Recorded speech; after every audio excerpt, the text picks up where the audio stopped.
Charger হচ্ছে ওই যে ফার্ম গেটে যেটা ভুল করে নিয়ে আসছে মার্কেটে কোথায় আছে আই ডোন্ট নো থাকতে পারে পরে পরে পরে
শুভ সন্ধ্যা।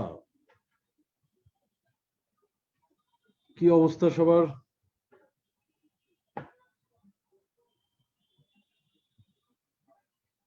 আশা রাখি সবাই সুস্থ, সুন্দর জীবন যাপন করতেছো।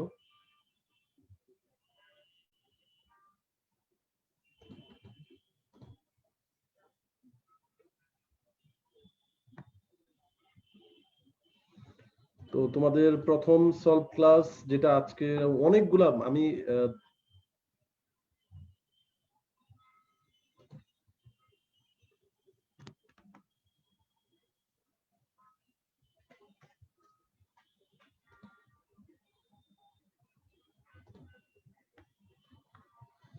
প্রবলেম পোস্ট আস করার পরে যে পরিমাণ সমস্যার সম্মুখীন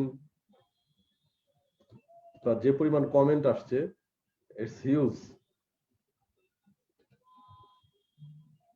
অনেক বেশি। তো যেগুলা তোমাদের এক্সামের সাথে রিলেটেড, মানে মেডিকেল ভর্তি পরীক্ষার জন্য লাগবে বলে আমি মনে করি, সেরকম কয়েকটা টপিক আমি উপস্থাপন করার চেষ্টা করব। আশা রাখি দেশ এবং জনগণের প্রয়োজনে তোমরা ভূমিকা রাখতে পারবে। আমি একটু আমার ওই যে ফাইলটা কি সলভ ক্লাসের ফাইলটা, এটা আমি একটু শেয়ার করব তোমাদের সাথে, জাস্ট 30 সেকেন্ড।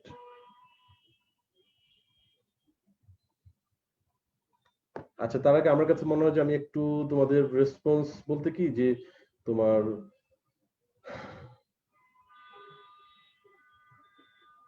সাউন্ড কোয়ালিটি ঠিক আছে কিনা এটা একটু আমার মনে হয় দেখার দরকার, নাহলে আমি মাইক্রোফোন ইউজ করব। কোথায় ক্লাস, কোথায়?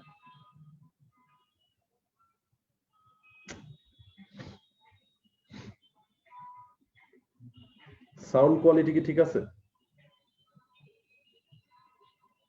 একটু যে কোনো একজন যদি একটু মানে বলতো যে ভাই ঠিক আছে, ইয়েস, তাহলে আমি খুশি হইতাম। সাউন্ড ঠিক আছে, thank you so much, thank you so much. Sound ঠিক আছে। আমি জাস্ট 30 সেকেন্ড সময় নিচ্ছি। 30 সেকেন্ড আমি স্ক্রিনটা শেয়ার দেওয়ার জন্য, একটা স্ক্রিন শেয়ার করব, সেটার জন্য 30 সেকেন্ড সময় নিচ্ছি।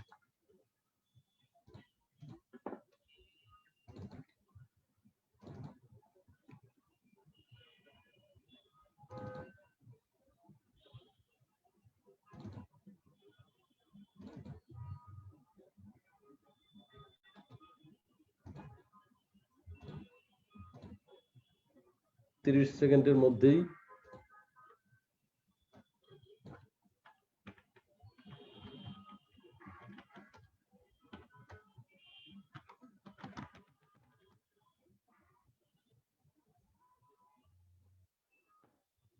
আমি তোমাদের একটা স্ক্রিন শেয়ার করে দেখাচ্ছি।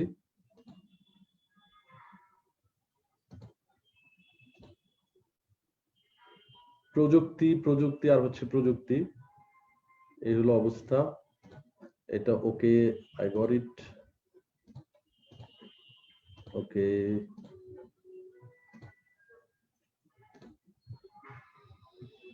ঠিক আছে, তাহলে স্ক্রিন শেয়ারে যাচ্ছি, স্ক্রিন শেয়ারে যাচ্ছি।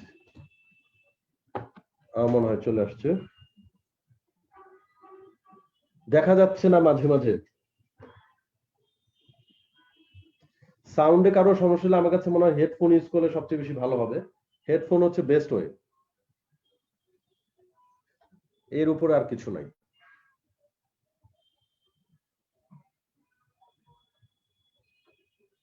স্ক্রিনটা নিশ্চয়ই চলে আসছে।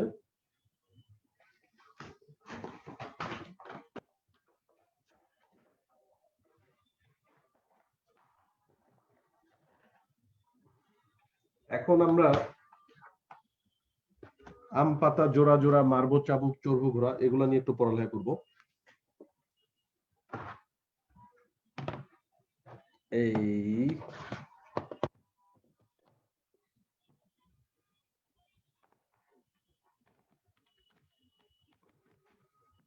থ্যাংক ইউ সবাই যারা পড়ালেখা করছো, পরীক্ষা দিচ্ছ এবং যারা আবার সলভ ক্লাসও করতে চলে আসলা। হাউ সিরিয়াস ইউ আর।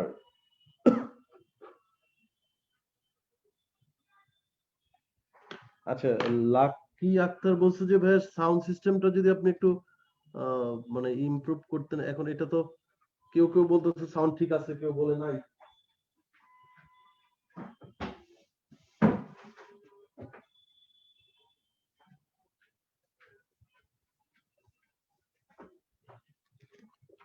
এখন ইনশাল্লাহ আর একটু বেটার হবে আশা রাখি।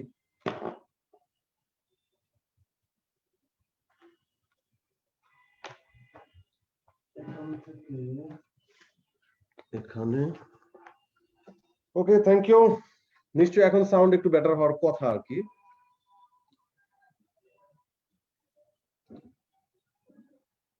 বেটার হওয়ার কথা। আমাকে কি দেখতে পাচ্ছ? আমি তো আমাকে দেখতে পাচ্ছি না। কোথায় গেলাম আমি?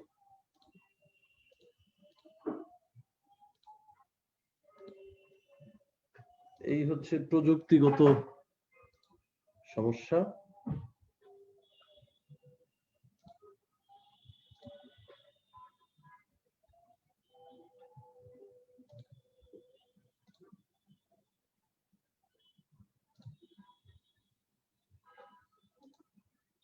সরি।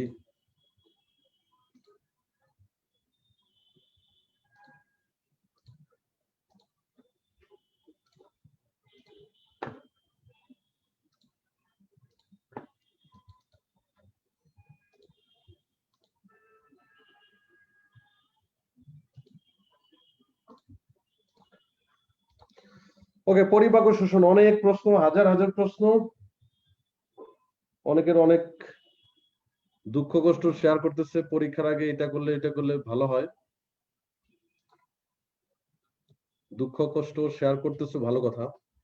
আমি ওগুলাও কিছু উত্তর দেব। তোমরা একটু প্রিলিমিনারি স্টেজে আছো তো, কিছু কিছু প্রবলেম ফেস করতেছো, এগুলা স্বাভাবিক বিষয়। আমার কাছে মনে হয় এই 2-4টা পরীক্ষা দিয়ে ফেললে, ক্লাস করে ফেললে সবকিছু অভ্যস্ততার মধ্যে চলে আসবে। এবং এটাই স্বাভাবিক, কারণ অনেকে আছে যে তোমার এই অনলাইনের বিষয়গুলা বা ফেসবুক, এই বিষয়গুলো আগে এত এই মানে সময় দেয় নাই, যার কারণে দক্ষতা ওইভাবে গড়ে ওঠে নাই। কিন্তু কেউ কেউ আছে যে একেবারে খুব অভিজ্ঞতা অর্জন করে ফেলছে, অলরেডি অভিজ্ঞতা অর্জন করে ফেলছে, ফেসবুক মাস্টার। ঠিক আছে, যাও আমরা একটু খেয়াল করি। কিছু প্রশ্ন ছিল, কিছু টপিক ছিল, আমি একটা একটা করে যাই, একটা একটা করে যাই। তোমাদের যতগুলা বলছো এর মধ্যে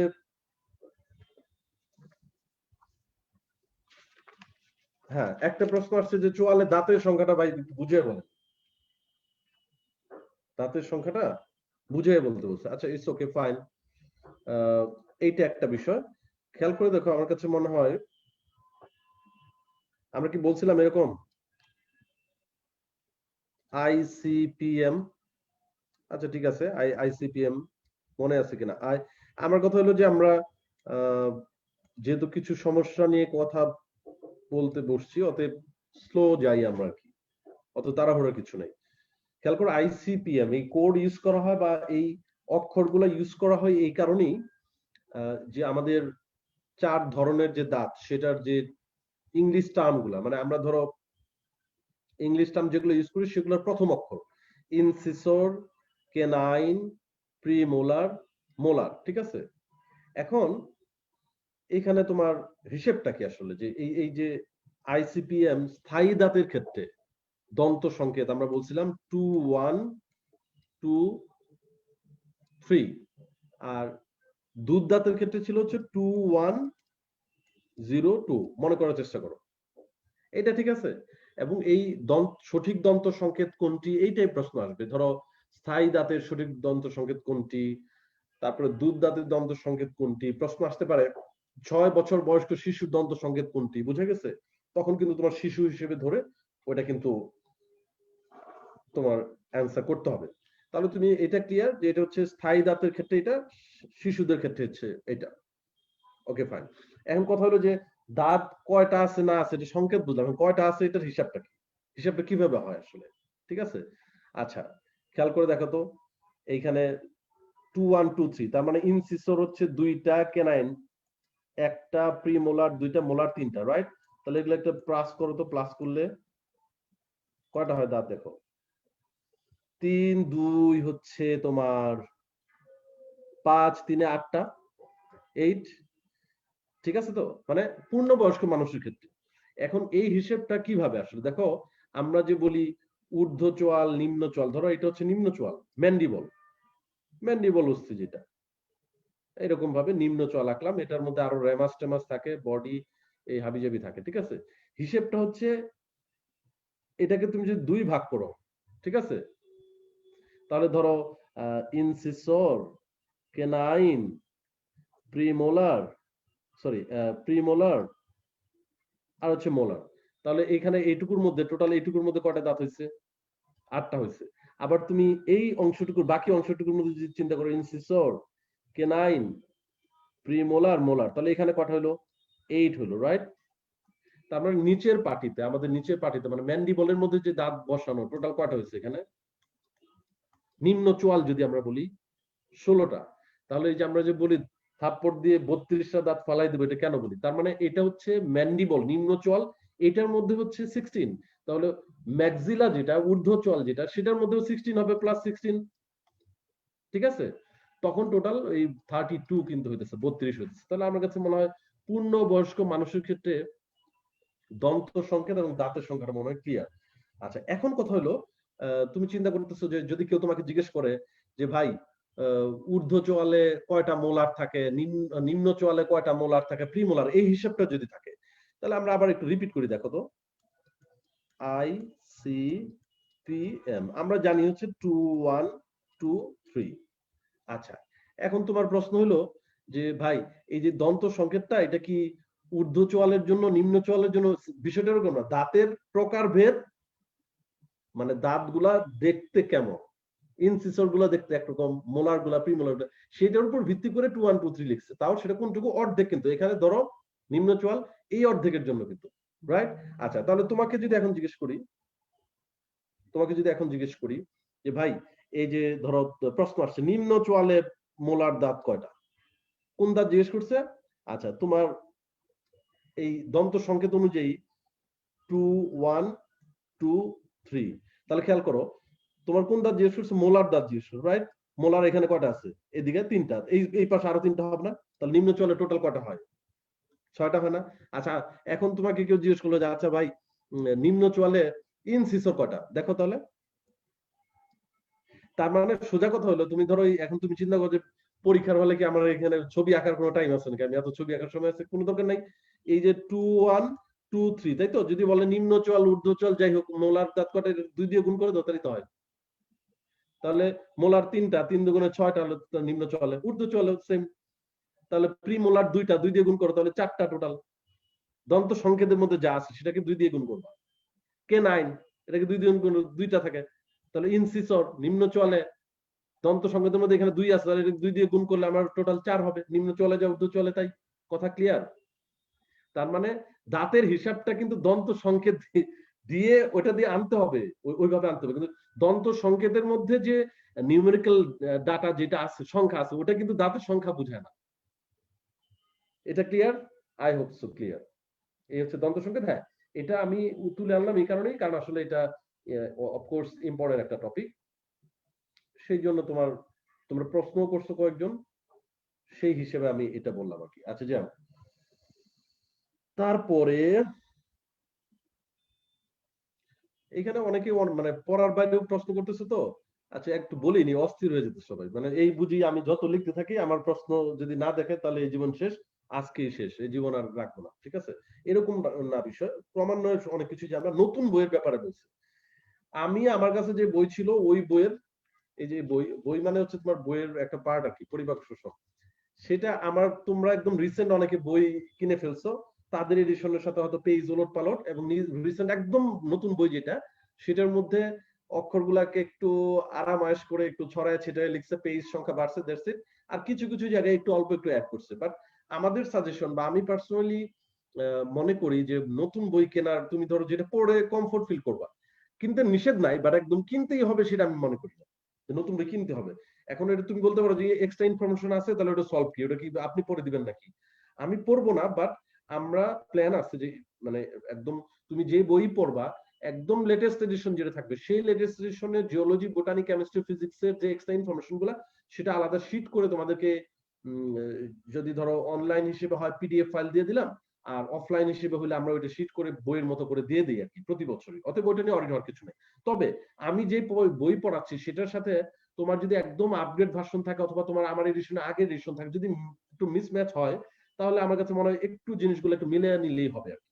এটা নিয়ে এত প্যারা নেওয়ার দরকার নেই যে এটা কিভাবে কি, এটা এত ভয়ের কিছু নেই। আচ্ছা, এটা একটা গেল দন্ত সংকেতের একটা বিষয় আসছে এখানে। এটা গেল যে দাঁতের সংখ্যা হিসেব করবো কিভাবে, আই হোপ সো এটা তোমরা পারবে এখন। তাহলে আমি এই যে পরিপাকে হরমোনের ভূমিকা, এটা আসলে ওই দিন আসলে অনেক কথা আসছে, তো তো যার কারণে তোমার লাস্টের দিকে গিয়ে হয়তো আমি একটু স্পিডে বলছি, যার কারণে অনেকে ধরতে পারে না। সেটা হচ্ছে সবসময় মনে রাখবা পরিপাক ও শোষণ মানে মূলত হচ্ছে এনজাইম, এবং তুমি দেখবা যে ম্যাক্সিমাম ক্ষেত্রেই খাবার পরিপাকের জন্য যে এনজাইম গুলা কাজ করে সেই এনজাইমের নামগুলাই কিন্তু বলা আছে, এনজাইমের নামগুলো বলা আছে যে কার্বোহাইড্রেট পরিপাকে কোন এনজাইম কাজ করে, লিপিড পরিপাকে কোন এনজাইম কাজ করে, প্রোটিন পরিপাকে কোন এনজাইম কাজ করে, ওরকম ভাবে। তাহলে আমি যদি ওই জায়গাটাকে আবার একটু রিপিট করি 3-4 মিনিটের জন্য এনজাইমের বিষয়টা, তারপর আমি হরমোনে যাচ্ছি, তাহলে এই টপিক নিয়ে হয়তো ক্লিয়ার হবে। সেটা খেয়াল করে দেখো পরিপাকে কোন জায়গায় কোন এনজাইম, এবং এটা কিন্তু মোস্ট ইম্পর্টেন্ট, মেডিকেল ডেন্টালে প্রশ্ন থাকে এই টপিক, এই এনজাইম গুলা নিয়ে। আচ্ছা, নেক্সট খেয়াল করো যেটা, সেটা হচ্ছে তোমাদের কি মনে আছে কিনা আমি বলছিলাম কি যে খাবার পরিপাক কোথায় হয়, পরিপাক সংগঠনের স্থান অফকোর্স পরিপাক নালীর ভিতরে হয়, কিন্তু পরিপাক নালীর সব জায়গায় তো হবে না। আমরা জানি পরিপাক নালীর ভাগ আছে, মুখ ছিদ্র, মুখ বিবর, গলবিল, অন্ন নালী, পাকস্থলী, ঠিক আছে। তারপর হচ্ছে ক্ষুদ্রান্ত, বৃহদান্ত। ক্ষুদ্রান্তের আবার 3টা অংশ ছিল, ডিজে আলি, ডি দিয়ে ডিউডেনাম, জে দিয়ে জেজুনাম, আলি দিয়ে ইলিয়াম। বৃহদান্তের 3টা অংশ ছিল সিকাম, কোলন, মলাশয়। এবং আমরা মনে রাখছিলাম যে পরিপাক নালীর যত অংশই থাকুক খাবার পরিপাক হবে 3টা অংশের ভিতরে, ম, প, ড। ম মানে কি ছিল, মুখবিবর বা মুখের ভিতরে, প মানে পাকস্থলীতে, ড মানে হচ্ছে ডিউডেনাম। এখন তুমি খেয়াল করে দেখো, মনে করে দেখো মুখের ভিতরে কোন ধরনের খাদ্য পরিপাক হয়। খাবার পরিপাক, খাবার 6 প্রকার, কিন্তু পরিপাক হবে 3 প্রকারের খাবার। কোন 3 প্রকারের খাবার? এই কপাল দিয়ে 3টা, কার্বোহাইড্রেট, প্রোটিন, লিপিড। আচ্ছা, কার্বোহাইড্রেট, প্রোটিন, লিপিড, অফকোর্স এগুলোর বাংলা টার্ম গুলো মনে রাখার চেষ্টা করবা। কার্বোহাইড্রেট মানে তো জানোই শর্করা বা শ্বেতসার, প্রোটিন মানে হচ্ছে আমরা বলি আমিষ, লিপিডকে আমরা চর্বি বলি, ঠিক আছে, বা স্নেহ বলি, একই কথা। কারণ ওই যে বাকি 3 প্রকারের খাবার যে আছে, এই 3টা বাদে ভিটামিন, মিনারেলস আর হচ্ছে পানি, ওগুলো তো পরিপাক হয় না, ওগুলো এমনিতে ছোট অবস্থায় থাকে, ওগুলা তোমার সুন্দর মতো শোষণ হয়ে আমাদের রক্তে চলে যেতে পারে, কোনো অসুবিধা নাই। তাহলে আমরা বলছিলাম মুখ থেকে খাবার পরিপাক শুরু হয়, কিন্তু এই মুখের ভিতরে কোন খাবারটা হয় সিরিয়ালে আমরা বলছিলাম যতই আমরা শুরু থেকে পরের দিকে যাব পরিপাকৃত খাদ্যের পরিমাণ তত বাড়তে থাকবে। তার মানে ধরো মুখের মধ্যে 1 ধরনের খাবার পরিপাক হবে, পাকস্থলীতে বলছি বাড়বে, তার মানে 2 ধরনের হবে, ডিউডেনামের মধ্যে বাড়বে, তার মানে হচ্ছে 3 ধরনের হবে। এখন হয় ডিউডেনাম, হয় জেজুনাম আর ইলিয়াম কেন না? তুমি বই পড়তে গেলে দেখবা লেখা আছে কি ক্ষুদ্রান্তে খাদ্য পরিপাক। এই কথার মানেটা কি? এই কথা মানে হচ্ছে ক্ষুদ্রান্তের অংশ তো 3টা, ডিউডেনাম, জেজুনাম, ইলিয়াম। তাহলে অ্যাকচুয়ালি কোথায় পরিপাক হয়? ডিউডেনামের ভিতরে পরিপাক হয়। জেজুনাম আর ইলিয়ামের মধ্যে কোনো পরিপাক হয় না। জেজুনাম এবং ইলিয়ামের মধ্যে কোনো পরিপাক হয় না, এখানে শুধু খাদ্যবস্তু শোষণ হয়, শোষণ হয়। তাহলে কোথায়? ডিউডেনাম। যেহেতু ডিউডেনাম ক্ষুদ্রান্তের প্রথম অংশ, তাহলে কোন জায়গায় তুমি বইয়ের মধ্যে যদি লেখা দেখো ক্ষুদ্রান্তে খাদ্য পরিপাকে এই এনজাইম কাজ করে, তোমার মাথায় আসলে কি কাজ করা উচিত? ডিউডেনামে, ক্ষুদ্রান্তে খাদ্য পরিপাক মানে ডিউডেনামের মধ্যে বোঝায়, ঠিক আছে। আচ্ছা, এখন এক ধরনের, সে এক ধরনের কি ব্যঞ্জন বর্ণের প্রথম অক্ষর দিয়ে, যেটা কার্বোহাইড্রেট। 2 ধরনের কার্বোহাইড্রেট বাদে বাকি 2টা প্রোটিন, লিপিড। 3 ধরনের, তার মানে হচ্ছে কপাল পুরাটা আর কি, কার্বোহাইড্রেট, প্রোটিন, লিপিড, 3 ধরনের খাবারই পরিপাক হয়। তাহলে এখন খেয়াল করো, ভালো কথা, এখানে কিছু কিছু এমসিকিউ আসে, খুবই কমন জায়গা এটা, ঢাকা ইউনিভার্সিটিতেও আসে কনিটের জন্য। খেয়াল করে দেখো মুখের ভিতরে কার্বোহাইড্রেট পরিপাক হয়, ভালো কথা। এখন মুখের ভিতরে কোন রস কাজ করবে? মুখের ভিতরে লালা রস কাজ করে। লালা গ্রন্থি আছে, লালা রস কাজ করবে। পাকস্থলীর ভিতরে কোন রস কাজ করবে? যেহেতু পাকস্থলীর মেডিকেল টার্ম হচ্ছে গ্যাস্ট্রিক, এখানে কোন গ্রন্থি পাওয়া যায়? গ্যাস্ট্রিক গ্রন্থি, অতএব গ্যাস্ট্রিক রস এখানে কাজ করবে। গ্যাস্ট্রিক রস, এই গ্যাস্ট্রিক রসেরই আরেকটা নাম হচ্ছে পাচক রস, সেম কথা।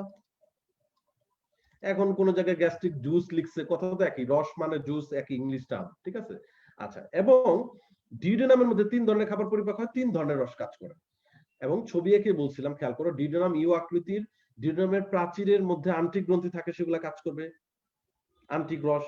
তারপর ডিউডেনামের মধ্যে তোমার ওই যে কি এসে উন্মুক্ত হয় যেন, উইটসাং নালীটা এসে উন্মুক্ত হয় না, ডিউডেনামে এসে শেষ হয়। তাহলে উইটসাং নালীর ভিতর দিয়ে অগ্নাশয় রসটা আসবে ওখানে শেষ। উপর থেকে যে ছবি আঁকছিলাম মনে আছে কিনা, যে অভিন্ন পিত্ত নালী আসতেছে, তো নামই হচ্ছে অভিন্ন পিত্ত নালী, ওখান থেকে তাহলে পিত্ত রসটা আসবে, বাইলটা আসবে। সে 3 ধরনের রস কিন্তু ডিউডেনামের মধ্যে কাজ করে, ওইটা নিয়ে আমরা পরে কথা বলবো। এখন তুমি খেয়াল করে দেখো যে মুখের মধ্যে কার্বোহাইড্রেট পরিপাক হয়, লালা রস কাজ করে, নর্মাল বিষয়, মুখের মধ্যে লালা রস বা স্যালাইভা তো আছে, তাই না?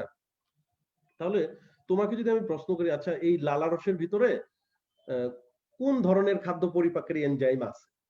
উত্তর কি? কার্বোহাইড্রেট, কারণ কার্বোহাইড্রেটই তো পরিপাক হয় মুখের মধ্যে, তাহলে ওই এনজাইমই তো আছে।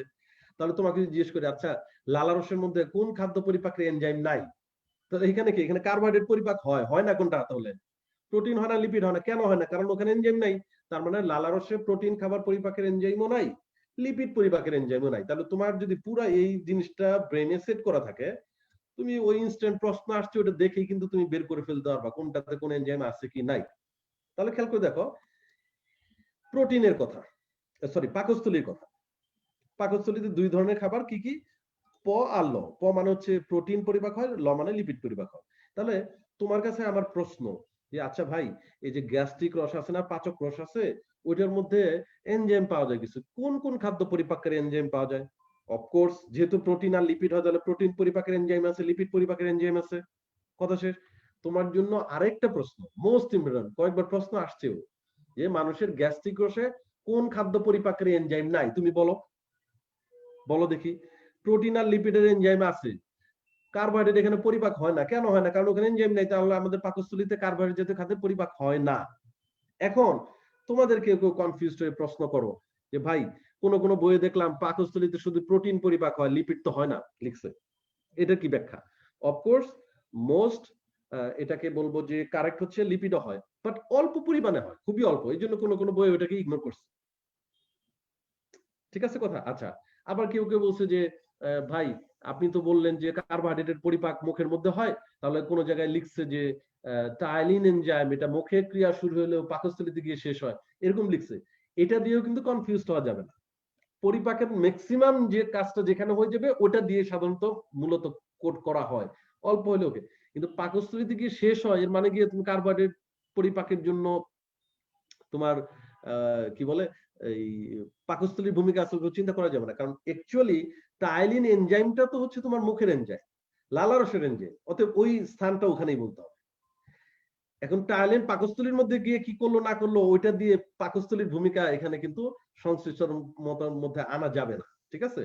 তার মানে আমাদের কথা কিন্তু ফাইনাল, যে লালা রসে কার্বোহাইড্রেট পরিপাকের এনজাইম আছে, আর গ্যাস্ট্রিক রসে কার্বোহাইড্রেট পরিপাকের এনজাইম নাই।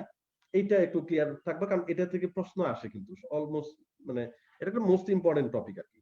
আচ্ছা, এখন কথা হলো, ওই যে আমরা ডিউডেনামের মধ্যে 3 ধরনের রসের কথা বলছিলাম যে ভাই, উপর থেকে পিত্ত রস আসতেছে, ওদিক থেকে আবার ওই যে অগ্নাশয় রস আসতেছে, হ্যাঁ, বা প্যানক্রিয়াটিক জুস, হ্যাঁ।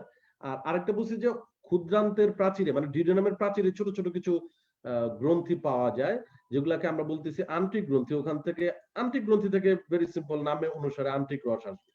তোমাদেরকে বলছিলাম যে সবগুলার মধ্যে নামে রস রস রস মিলে যায়, লালা গ্রন্থি লালা রস, গ্যাস্ট্রিক গ্রন্থি গ্যাস্ট্রিক রস, অগ্নাশয় থেকে অগ্নাশয় রস, আন্ত্রিক গ্রন্থি থেকে আন্ত্রিক রস, কিন্তু যকৃত থেকে যকৃত রস হয় না, পিত্ত রস হয়।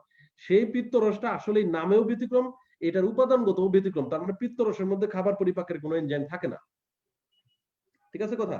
থাকে কোথায়? অগ্নাশয় রসে থেকে আন্ত্রিক রসে থাকে। তাহলে তুমি খেয়াল করে দেখো, ডিউডেনামের মধ্যে 3 ধরনের খাবার পরিপাক হয়, বুঝতে পারছি। 3 ধরনের রস উপস্থিত আছে, বুঝতে পারছি। পিত্তরসের ভূমিকা কিন্তু আছে, ওই যে ইমালসিফিকেশন করে, আর হচ্ছে সোডিয়াম বাইকার্বনেট তোমার ওখানে একটা ক্ষারীয় পরিবেশ তৈরি করে, ভূমিকা আছে। বাট অ্যাকচুয়ালি যদি পিত্তরসে এনজাইম আছে কিনা, পরিপাকে ভূমিকা আছে, পরিপাকে ভূমিকা থাকা আর এনজাইম থাকা কিন্তু এক জিনিস না। পিত্তরসে এনজাইম নাই, এনজাইম নাই, কিন্তু পরিপাকে ভূমিকা আছে। যেমন ধরো তোমার আমাদের দাঁত, এখন দাঁতের মধ্যে থেকে কি কোনো এনজাইম বের হয়? দাঁতে কি কোনো এনজাইম আছে? না। তো দাঁতের কি পরিপাকে ভূমিকা আছে না? চর্বণের মাধ্যমে দাঁত খাবারটাকে ছোট ছোট করতেছে না?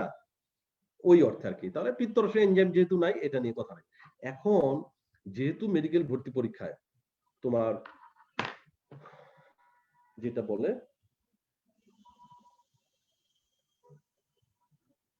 হ্যাঁ, মেডিকেল ভর্তি পরীক্ষা যেহেতু তোমার এনজাইম গুলা থেকে প্রশ্ন আসে বেশি, সেই জন্য তোমাকে করতে হয় কি যে অগ্ন্যাশরসে কি কি এনজাইম পাওয়া যায়, আন্টিকোষে কি কি এনজাইম পাওয়া যায়, ঠিক আছে, এইভাবে মনে রাখা। তবে বই অনুসারে অ্যাকর্ডিং টু আজমল স্যার, বই অনুসারে তোমার ওই অগ্ন্যাশরসে কি এনজাইম পাওয়া যায়, আন্টিকোষে কি এনজাইম পাওয়া যায়, ওইভাবে যাওয়ার আগে তোমার খাবার অনুযায়ী যাওয়া উচিত। খাবার মানে হচ্ছে ধরো কার্বোহাইড্রেট বা শর্করা, এইটা পরিপাকে তোমার অগ্ন্যাশরসেও কিছু এনজাইম আছে, আন্টিকোষেও কিছু এনজাইম আছে, ঠিক আছে। তাহলে তুমি মনে করো আমি এখানে একটু একটা বুঝাইলে আমার মনে হয় পড়ার স্টাইলটা ধরতে পারবা কি, যে সবাই মুখস্থ করছে কিন্তু প্রশ্ন কিভাবে হবে ওইটা নিয়ে হয়তো ঝামেলা। ধরো কার্বোহাইড্রেট পরিপাকের জন্য অগ্ন্যাশরসে কিছু এনজাইম আছে, তোমার যদি আজমল স্যারের বই থাকে তাহলে খেয়াল করে দিত। কার্বোহাইড্রেট পরিপাকের জন্য আন্টিক রসেও কিছু এনজাইম আছে। তাহলে এটা কিন্তু একটা কোরাম আর কি, আমরা একটা এভাবে করে ফেলবো, ঠিক আছে। আবার তোমাকে যদি ধরো একইভাবে তুমি ধরো প্রোটিন পরিপাকের জন্য প্রোটিনের পলিক্স আর কি, অগ্ন্যাশরসে এনজাইম আছে, আন্টিকোষে এনজাইম আছে, এইভাবে তুমি যদি মুখস্থ করে ফেলো তাহলে অগ্ন্যাশরসের টোটাল কি কি এনজাইম আছে সেটা তুমি পারবা। এখন মেডিকেলে প্রশ্ন হইতে পারে কি হবে, প্রশ্ন হইতে পারে কার্বোহাইড্রেট পরিপাকের জন্য অগ্ন্যাশয় রসে কোন এনজাইম পাওয়া যায়, ঠিক আছে, কার্বোহাইড্রেট পরিপাকের জন্য আন্টিক রসে কোন এনজাইম পাওয়া যায়। অথবা এরকম আসতে পারে যে অগ্ন্যাশয় রসে প্রোটিন পরিপাকের জন্য কোন এনজাইম থাকে, অগ্ন্যাশয় রসে কার্বোহাইড্রেট পরিপাকের জন্য কোন এনজাইম থাকে, উল্টা দিক থেকে রিভার্স কোশ্চেনও কিন্তু হইতে পারে, ঠিক আছে কথা। আচ্ছা, তাহলে তোমার এই জায়গাটাতে তুমি যখন ক্লিয়ার হবা এবং তুমি যখন তোমার ওই যে কি বলে এটাকে, তোমার ইয়াটা দেখবা, ওই যে আগের ক্লাসটা মেইন ক্লাসটা দেখবা, সেই অনুযায়ী তুমি খেয়াল করে দেখবা আমরা বলছিলাম যে অগ্ন্যাশয় রস এবং আন্টিক রসের যে এনজাইমের নামগুলো, সরি অগ্ন্যাশয় রস আন্টিক রসের যে এনজাইমের নামগুলো, অগ্ন্যাশয় রসের এনজাইমের নামের মধ্যে এএম মনে রাখছিলাম। কেন মনে রাখছিলাম তুমি খেয়াল করে দেখো, দুইটা অক্ষর দিয়ে দুইটা এনজাইমের নাম ছিল, ঠিক আছে। একটা ছিল হচ্ছে তোমার অ্যামাইলেজ আর একটা হচ্ছে মল্টেজ। অ্যামাইলেজ একটা ছিল এ দিয়ে, আর একটা ছিল মল্টেজ। আমরা বলছিলাম আন্টিক রসেও এএম থাকে, তার মানে অ্যামাইলেজ থাকে, মল্টেজ থাকে। এই মল্টেজ শব্দের সাথে আইসো যোগ করে আরেকটা এনজাইমের নাম হবে আইসোমল্টেজ। তাহলে দেখো তুমি তিনটা দুইটা আর এখানে তিনটা হয়ে গেল। তার মানে অ্যামাইলেজ মল্টেজ এমন এনজাইম যেটা অগ্ন্যাশয় রসেও পাওয়া যায়, আন্টিক রসের মধ্যেও পাওয়া যায়, ঠিক আছে কথা। আচ্ছা, তারপরে তুমি খেয়াল করে দেখবা যেটা বলছিলাম সেটা হচ্ছে আন্টিক রসের মধ্যে এম সাথে প্লাস দিয়ে আমরা লস মনে রাখছিলাম, ওই লস লাভ লস ক্ষতি যেটা ওরকম, বা অন্য যেটা যে যে টেকনিক দিয়ে মনে রাখা অসুবিধা নেই, ঠিক আছে। সেটা হচ্ছে ল দিয়ে হচ্ছে ল্যাকটেজ, স দিয়ে হচ্ছে সুক্রেজ। তাহলে কথা ক্লিয়ার। আমাদের মূল টার্গেট হচ্ছে কার্বোহাইড্রেট বা শর্করা পরিপাকের এনজাইম গুলা কি কি আছে নাম মুখস্থ করা। অগ্ন্যাশয় রস, আন্টিক রস, যেহেতু আমরা ডিডোনাম পড়তেছি বা ক্ষুদ্রান্ত পড়তেছি এই জন্য এগুলো আসবে। তো অগ্ন্যাশয় রসে এম দিয়ে মনে রাখলাম হচ্ছে অ্যামাইলেজ মল্টেজ, আন্টিক রসে মনে রাখলাম হচ্ছে অ্যামাইলেজ মল্টেজ, তার সাথে আইসো শব্দটা যোগ করে আইসোমল্টেজ হয়ে গেল। আন্টিক রসে আরো দুইটা বেশি আছে, লস দিয়ে মনে রাখবো হচ্ছে ল্যাকটেজ সুক্রেজ। তাহলে তোমার কিন্তু এই জায়গাটা ক্লিয়ার, শর্করা পরিপাকের জন্য কোন রসে কোন এনজাইম থাকে, ঠিক আছে। আচ্ছা, একইভাবে তুমি ওই কম্পেনিয়ন বুক বলো অথবা ক্লাসের যে লেকচার পিডিএফ দেওয়া আছে সেখানে প্রোটিন পরিপাকের ওই দুইটা রসে কি এনজাইম, লিপিড পরিপাকের দুইটা রসের কি এনজাইম, টেকনিক দিয়ে সুন্দর করে লেখা আছে, এটা মুখস্থ করে ফেলো, একটা লেভেলের পড়া শেষ। মানে এনজাইমের নামগুলো বেশি আসে তো ওটা মোস্ট ইম্পর্টেন্ট, ওটা পড়া শেষ। আরো দুইটা টাইপ বাদ রয়ে গেছে, সেটাও আবার আমি একটু যদি বলি 1 মিনিটের জন্য। সেটা হচ্ছে তোমার এই যে এনজাইম গুলা, সেই এনজাইম গুলা কোন খাদ্য পরিপাক করে, এটা বলছিলাম আবারও রিপিট করতেছি ইম্পর্টেন্ট বলে, কোন খাদ্য পরিপাক করে সেটা পড়ার সময় তোমার মনে রাখতে হবে ম্যাক্সিমাম এনজাইমের নামের সাথে খাদ্যের নাম মিলে যায়। মিলে যাওয়ার অর্থে এনজাইমের নাম আর খাদ্যের নামের উচ্চারণ প্রায় কাছাকাছি থাকে। যেমন ধরো আমরা যদি চিন্তা করি হচ্ছে তোমাকে বললাম যে আচ্ছা মল্টেজ একটা এনজাইমের নাম, বলো তো দেখি মল্টেজ এনজাইম যে খাবার পরিপাক করে, যে কার্বোহাইড্রেটটাকে পরিপাক করে, সেটার নামটা কি? তুমি দেখো মল্টেজ, মল্টোজ। আচ্ছা সুক্রেজ একটা এনজাইমের নাম, তুমি জানো, মুখস্থ করছো সুক্রেজ, তাহলে কোন খাদ্য পরিপাক করে? সুক্রোজ।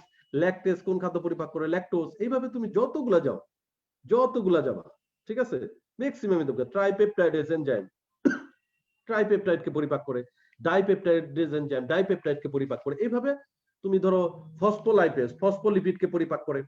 বুঝা গেছে? মানে অলমোস্ট 95% এনজাইমের নাম জানা থাকলে পরীক্ষার হলে এমসিকিউ আসলে তুমি দেখলেই বুঝবা যে এইটা এই খাদ্য পরিপাক। 95%। তিন চারটা ঝামেলা কোন তিন চারটা ঝামেলা? যেমন তোমাকে একটা বলি, টায়ালিন একটা এনজাইম, ঠিক আছে। এখন খাদ্যের নাম যদি ট দিয়ে কিছু একটা হতো তাহলে বোঝা যেত না, ঠিক আছে, মিলে না, কারণ টায়ালিন মূলত হচ্ছে জটিল শর্করা পরিপাক করে, মিলতেছে না। এই টাইপ জিনিস যেগুলো পাবা তুমি সেগুলাতে একটু খেয়াল রাখো। যেমন তোমার ধরো আরেকটা যদি বলি, হ্যাঁ, যেমন একটা এনজাইমের নাম হচ্ছে কাইমোট্রিপসিন, ঠিক আছে। এইটা যে পরিপাক করে, খাবার পরিপাক করে, সেই খাবারটা হচ্ছে প্রোটিওজ ও পেপটনকে পরিপাক করে। তাহলে দেখো কাইমোট্রিপসিনের সাথে প্রোটিওজ ও পেপটন, এটা কিন্তু উচ্চারণ ম্যাচ করতেছে না, মিলতেছে না, কাছাকাছি যাচ্ছে না। এগুলো হচ্ছে তিনটা না চারটা আছে এরকম, বাকি সব ম্যাচ করে। যেমন ইলাস্টেজ একটা এনজাইম, কোন খাদ্য পরিপাক করে? ইলাস্টিন। কোলাজিনেস কোন খাদ্য পরিপাক করে? কোলাজেন। বুঝে গেছে? তাহলে আরেকটা ধাপ শেষ হয়ে গেল। থার্ড যে ধাপটা, সেটা থেকে প্রশ্ন আসার পসিবিলিটি তুলনামূলক কম। সেটা কি? ধরো মল্টেজ একটা এনজাইম মল্টোজ জাতীয় খাদ্য পরিপাকের পর কি উৎপন্ন করে। যেমন একটা চার্ট আছে আজমল স্যারের বইয়ের মধ্যে, সবার বই আছে, নতুন পুরনো সব বইয়ের মধ্যে। সেটা হচ্ছে সরলীকৃত উপাদান কোনগুলা, সেগুলো কিন্তু প্রশ্ন আসতে পারে। সরলীকৃত উপাদান যেমন মল্টেজ এনজাইম মল্টোজের উপর কাজ করে গ্লুকোজ তৈরি করে, কারণ আমাদের মাথায় কোড করা আছে মল্টোজ একটা কার্বোহাইড্রেট জাতীয় খাবার, তাহলে শেষ পরিণতি গ্লুকোজ হওয়ার কথা ম্যাক্সিমাম ক্ষেত্রেই। কিন্তু এর ভিন্নতা কি আছে তুমি দেখলা? তুমি দেখলা প্রোটিন জাতীয় খাবার শেষ পরিণতি অ্যামাইনো অ্যাসিড হওয়ার কথা, এছাড়া কি হতে পারে? এটার যে পূর্ববর্তী অবস্থা, পেপটাইড, ধরো পলিপেপটাইড, ডাইপেপটাইড, ট্রাইপেপটাইড, এই জিনিসগুলো হইতে পারে। এখন ট্রাইপেপটাইড তুমি এটা অ্যামাইনো অ্যাসিডের আগে অবস্থা, তুমি জানো অ্যামাইনো অ্যাসিড গুলা চেইন তৈরি করে পেপটাইড বন্ডের মাধ্যমে তোমার ডাইপেপটাইড, ট্রাইপেপটাইড, পলিপেপটাইড গুলো তৈরি করে। এই কমন সেন্স টুকু যদি থাকে, আমি বিশ্বাস করি সরলীকৃত উপাদানগুলা অপশন থাকতে তুমি কনফিউজ হবা না, ঠিক আছে। এই টাইপ প্রশ্ন আসতে পারে। এটা একটা গেল।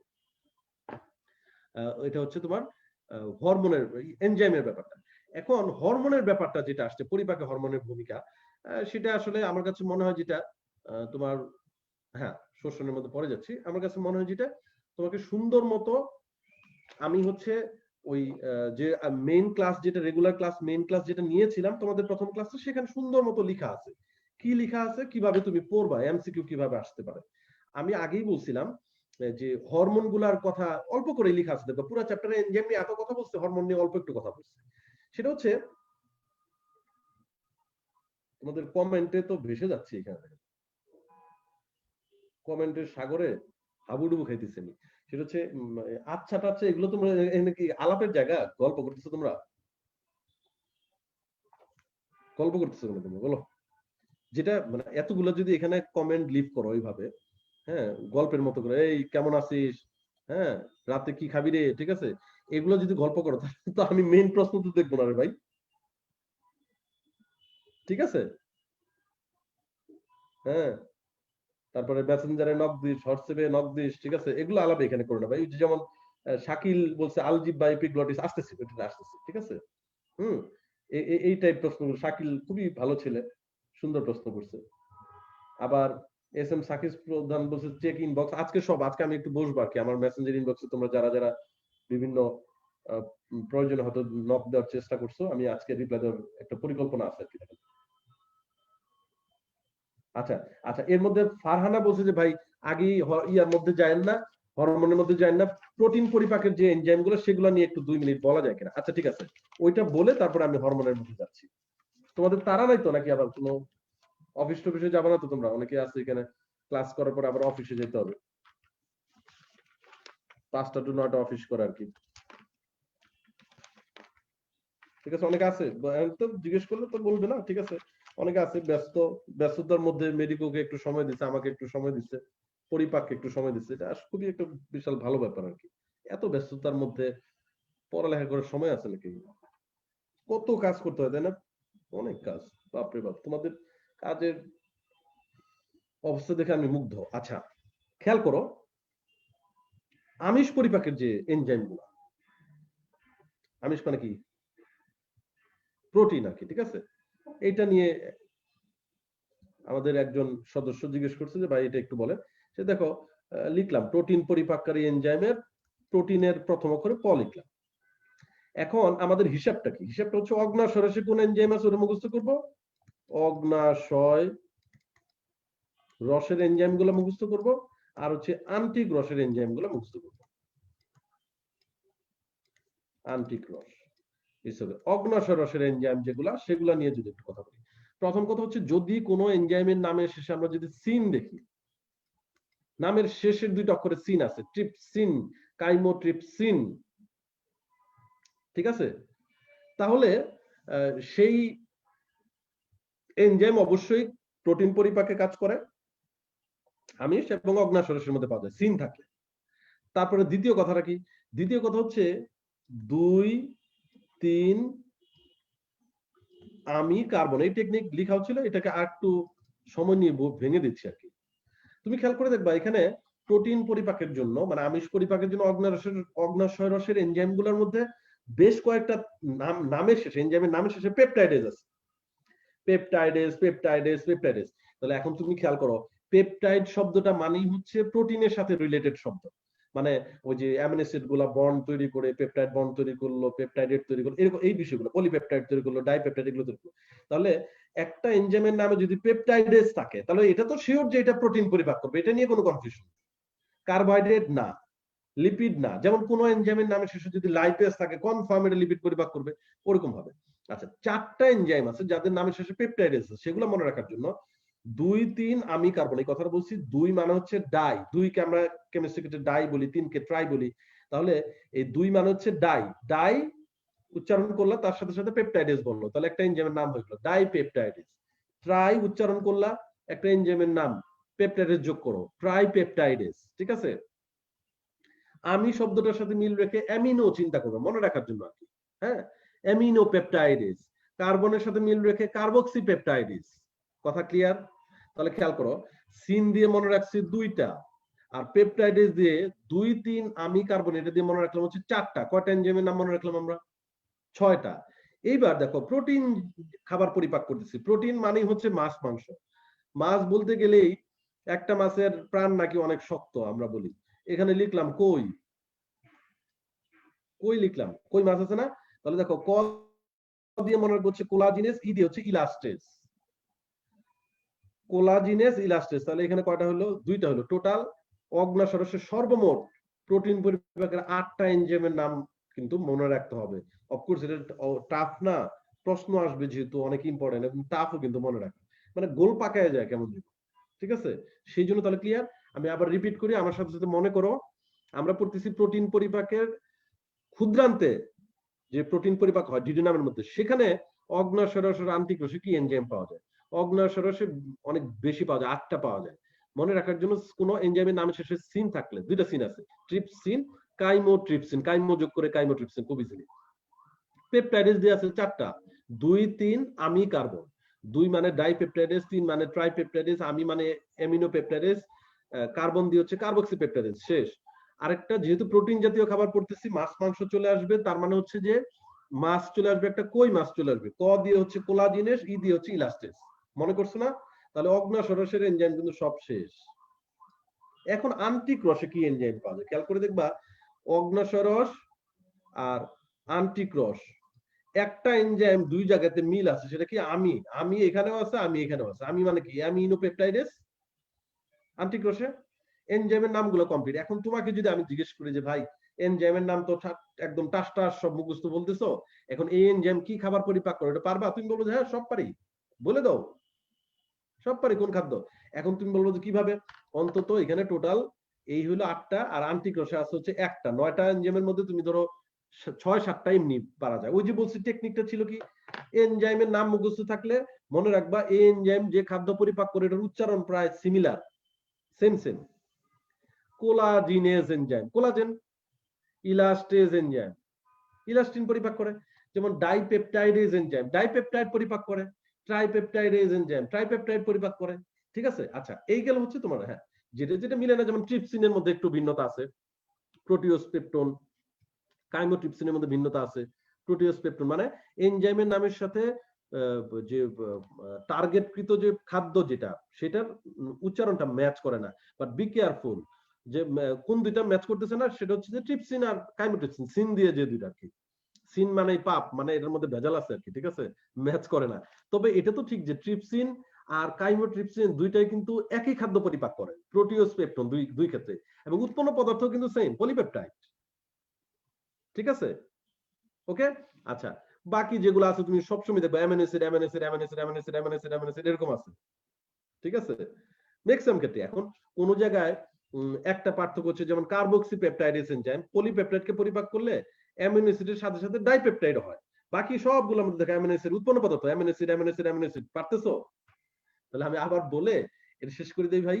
আচ্ছা শেষ করে দিই, সেটা হচ্ছে যে আমরা মুখস্থ করব প্রথমে এনজাইমের নাম, তারপরে দ্বিতীয়ত মুখস্থ করব ওই এনজাইম কোন ধরনের খাদ্য পরিপাক করে সেটার নাম, তৃতীয়ত মুখস্থ করব যে উৎপন্ন পদার্থের নাম।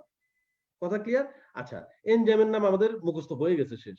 খাদ্যের নাম 9টার মধ্যে 7টাই সেম সেম, দুইটা শুধু পার্থক্য, কোন দুইটা, যে দুইটার নামের শেষে সিন আছে, সিন মানে হচ্ছে পাপ, মানে ভেজাল আছে এখানে। ঠিক আছে, ট্রিপসিন কাইমোট্রিপসিন, হ্যাঁ তারা নিজেরা কিন্তু আবার ঠিক আছে, কি আছে, প্রোটিওজ ও পেপটনকে পরিপাক করে পলিপেপটাইড তৈরি করে, দুইটাই, ট্রিপসিনও যা করে কাইমোট্রিপসিনও তাই করে। ঠিক আছে, বাকি যতগুলো এনজাইম আছে তারা যেসব খাদ্য পরিপাক করবে তাদের থেকে উৎপন্ন পদার্থ সব অ্যামিনো অ্যাসিড, মনে মাথায় সেট করে ফেলো, অ্যামিনো অ্যাসিড সব অ্যামিনো অ্যাসিড। তোমাকে যদি বলি আচ্ছা ভাই একটা এনজাইম আছে কি বলে এটা, যদি বলি যে ডাইপেপটাইডেজ এনজাইম ডাইপেপটাইডকে পরিপাক করে কি কি তৈরি করবে, ঠিক আছে, তুমি বললা যে এটা হচ্ছে অ্যামিনো অ্যাসিড, ধরে নিলে অ্যামিনো অ্যাসিড। ব্যতিক্রম হচ্ছে ওই যে যেমন কার্বক্সি পেপটাইডেজের মধ্যে অ্যামিনো অ্যাসিডের সাথে ডাইপেপটাইডের কথা লেখা আছে, ওই যে অ্যারো চিহ্ন দিয়ে দিয়ে যে কথাগুলো আছে না, ওই জায়গাগুলো থেকে প্রশ্ন আসতে পারে। ধরো কোলাজেন দিল, অ্যারো চিহ্ন দিয়ে লিখলো হচ্ছে সরল পেপটাইড, লিখলো, লিখে ওই ওই যে এনজাইম আছে কোলাজিনেস, ওই জায়গায় একটা প্রশ্নবোধক চিহ্ন দিয়ে বললো যে এক্ষেত্রে কোন এনজাইম ভূমিকা রাখে। Very simple. আমার কাছে মনে হয় তোমাদের একটু হয়তো ইজি হয়েছে। আচ্ছা হরমোনের ভূমিকাটা যেভাবে বলছে, হরমোনের ভূমিকাটা বলছিলাম এইভাবে যে হরমোনটা হচ্ছে আসলে মূলত কিভাবে ভূমিকা রাখে বলছিলাম, হচ্ছে ফুটবল ম্যাচ, খেলোয়াড়রা পরস্পর খেলতেছে, দৌড়াদৌড়ি করতেছে মাঠের মধ্যে, প্রতিপক্ষের রক্ষণ ভাগকে চূর্ণ বিচূর্ণ করে গোল দেওয়ার জন্য, জিততে হবে। আর মাঠের বাইরে প্রত্যেক দলকে গাইড করার জন্য কোচ ভূমিকা রাখতেছে, চিল্লাচিল্লি করতেছে, খেলোয়াড়দের গালাগালি করতেছে, এদিকে যা ওদিকে যা এগুলো বলতেছে। সেম জিনিস খাবার পরিপাকের ক্ষেত্রে সরাসরি খাবারকে চূর্ণ বিচূর্ণ করে গোল দেয়, মানে যে উদ্দেশ্য যেটা ছোট ছোট কণায় ভাগ করা, গোলটা দেয় কিন্তু এনজাইম। কিন্তু এনজাইমকে গাইড করবে হচ্ছে হরমোন। হরমোন ঠিক করবে এখন ডিউডেনামের মধ্যে এই জাতীয় খাবার আসছে, তাহলে কোন এনজাইমকে এখন মাঠে নামতে হবে। হরমোন ঠিক করবে এখন ডিউডেনামের মধ্যে লিপিড জাতীয় খাবার আসছে, স্নেহ জাতীয় খাবার আসছে, এখন কোন এনজাইমকে মাঠে নামতে হবে। হরমোন ঠিক করবে পাকস্থলীর মধ্যে একটু স্নেহ চর্বি বা লিপিড আসছে, এখন গ্যাস্ট্রিক লাইপেজ, তুমি যাও, এটা তোমার কাজ। বুঝা গেছে হরমোনের ভূমিকাটা? এখন মেডিকেলের পরিপাকে হরমোনের ভূমিকা ওই টপিক থেকে কিভাবে প্রশ্ন আসতে পারে, এমসিকিউ দুইটা স্টাইল। নাম্বার 1, একটা হরমোন উল্লেখ করে বলতে পারে যে এটা কোন জায়গা থেকে নিঃসৃত হয়, কোন জায়গা থেকে নিঃসৃত হয়, কোন জায়গা মানে মানুষের বডির কোন জায়গা থেকে নিঃসৃত হয়, উৎপন্ন হয় কোথা থেকে। নাম্বার 2 হচ্ছে প্রশ্ন হইতে পারে একটা হরমোনের নাম দিয়ে বললো যে এই হরমোনটা কি কাজ করে, আর কোনো প্রশ্নের কোনো রাস্তা নাই। হ্যাঁ তবে উল্টাও হইতে পারে, রিভার্সিবল। রিভার্স কি, ধরো গ্যাস্ট্রিন হরমোন কি কাজ করে এটাও দিতে পারে, আবার উল্টাও দিতে পারে, কাজ উল্লেখ করে দিয়ে বলতে পারে যেটা কোন হরমোন করে। বুঝা গেছে? আচ্ছা অফকোর্স তুমি যেটা করবা, অফকোর্স যেটা করবা,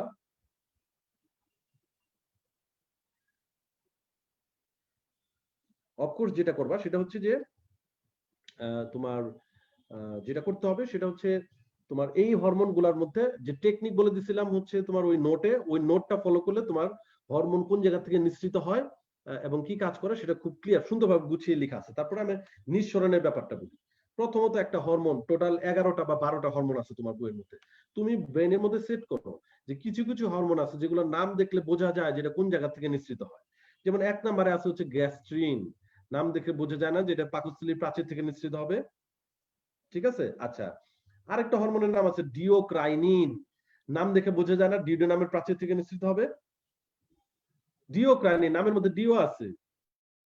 আরেকটা হরমোনের নাম আছে প্যানক্রিয়াটিক পলিপেপটাইড, নাম দেখে বোঝা যায় না যে এটা প্যানক্রিয়াস থেকে অগ্নাশয় থেকে নিঃসৃত হবে।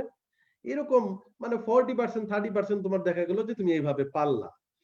বাকি যেটা যে টেকনিক গুলা ওই ছকের মধ্যে দেয়া আছে সেটা অনুযায়ী যদি পড়ে ফেলো, যেমন কোন কোন হরমোনের নামের মধ্যে যদি কয় রয় সংযুক্ত থাকে, যেমন সিক্রেটিন, ঠিক আছে, নামের মধ্যে কয় রয় সংযুক্ত আছে, ডিওক্রাইনিন নামের মধ্যে কয় রয় সংযুক্ত আছে, ঠিক আছে, এন্টারোক্রাইনিন সেখানে আছে, সেটা থাকলে কি হবে, ওই পিডিএফ ফাইল যেটা আগে আপলোড দেওয়া হয়েছিল এগুলো ক্লাসে সুন্দর টেকনিকটা কিন্তু লিখে দেওয়া আছে। আচ্ছা, এবার হলো কাজগুলো মনে রাখার জন্য। কাজগুলো যদি মনে রাখতে চাও তাহলে সেক্ষেত্রে একই কথা, ব্রেনের মধ্যে সেট করো কিছু কিছু হরমোনের নাম দেখেই বোঝা যায় কোন রস নিয়ে এটা কাজ করতে পারে। যেমন নাম্বার 1 গ্যাস্ট্রিন, বোঝাই যায় গ্যাস্ট্রিক রস নিয়ে কোনো কাজ করা হয়, গ্যাস্ট্রিক রস ক্ষরণ করে, নাহলে ক্ষরণে বাধা দেয়। ঠিক আছে? যেমন তোমার ধরো প্যানক্রিয়াটিক পলিপেপটাইড, নাম দেখেই বোঝা যায় প্যানক্রিয়াস নিয়ে, তার মানে অগ্নাশয়িক রস নিয়ে এটা কাজ করবে, কনফার্ম। একটা হরমোনের নাম হচ্ছে ভিল্লিকাইনিন, নামের মধ্যে ভিল্লি আছে, ভিলাই শব্দ থেকে ভিল্লি কথাটা আসছে, তার মানে এই হরমোন কনফার্ম ক্ষুদ্রান্তের প্রাচীরে থাকা জেজুনাম ইলিয়ামের মধ্যে থাকা ভিলাই নিয়ে কোনো না কোনো কাজ করে। এইটুকু আইডিয়া রাখলে 30 থেকে 40% কমপ্লিট, নাম দেখে কাজের সম্বন্ধে একটা আইডিয়া করা। ঠিক আছে? তারপরে বাকিটা ওই যে টেকনিক লেখা আছে সেই টেকনিক দিয়ে পড়ে ফেললে তোমার এটা কমপ্লিট। এরপরে যে প্রশ্নগুলো আসছে সেগুলো একটা একটা করে নিয়ে বলি যদি, সেটা হচ্ছে অ্যাম্পুলা অফ ভ্যাটার বা ভ্যাটারের অ্যাম্পুলা কি, এটা 1 মিনিট যদি একটু বলি, খেয়াল করে দেখো অ্যাম্পুলা ভ্যাটার বা ভ্যাটারের অ্যাম্পুলা বলতে কি বোঝায়। তোমার কি মনে আছে কিনা যে ইউ আকৃতির ডিউডেনাম,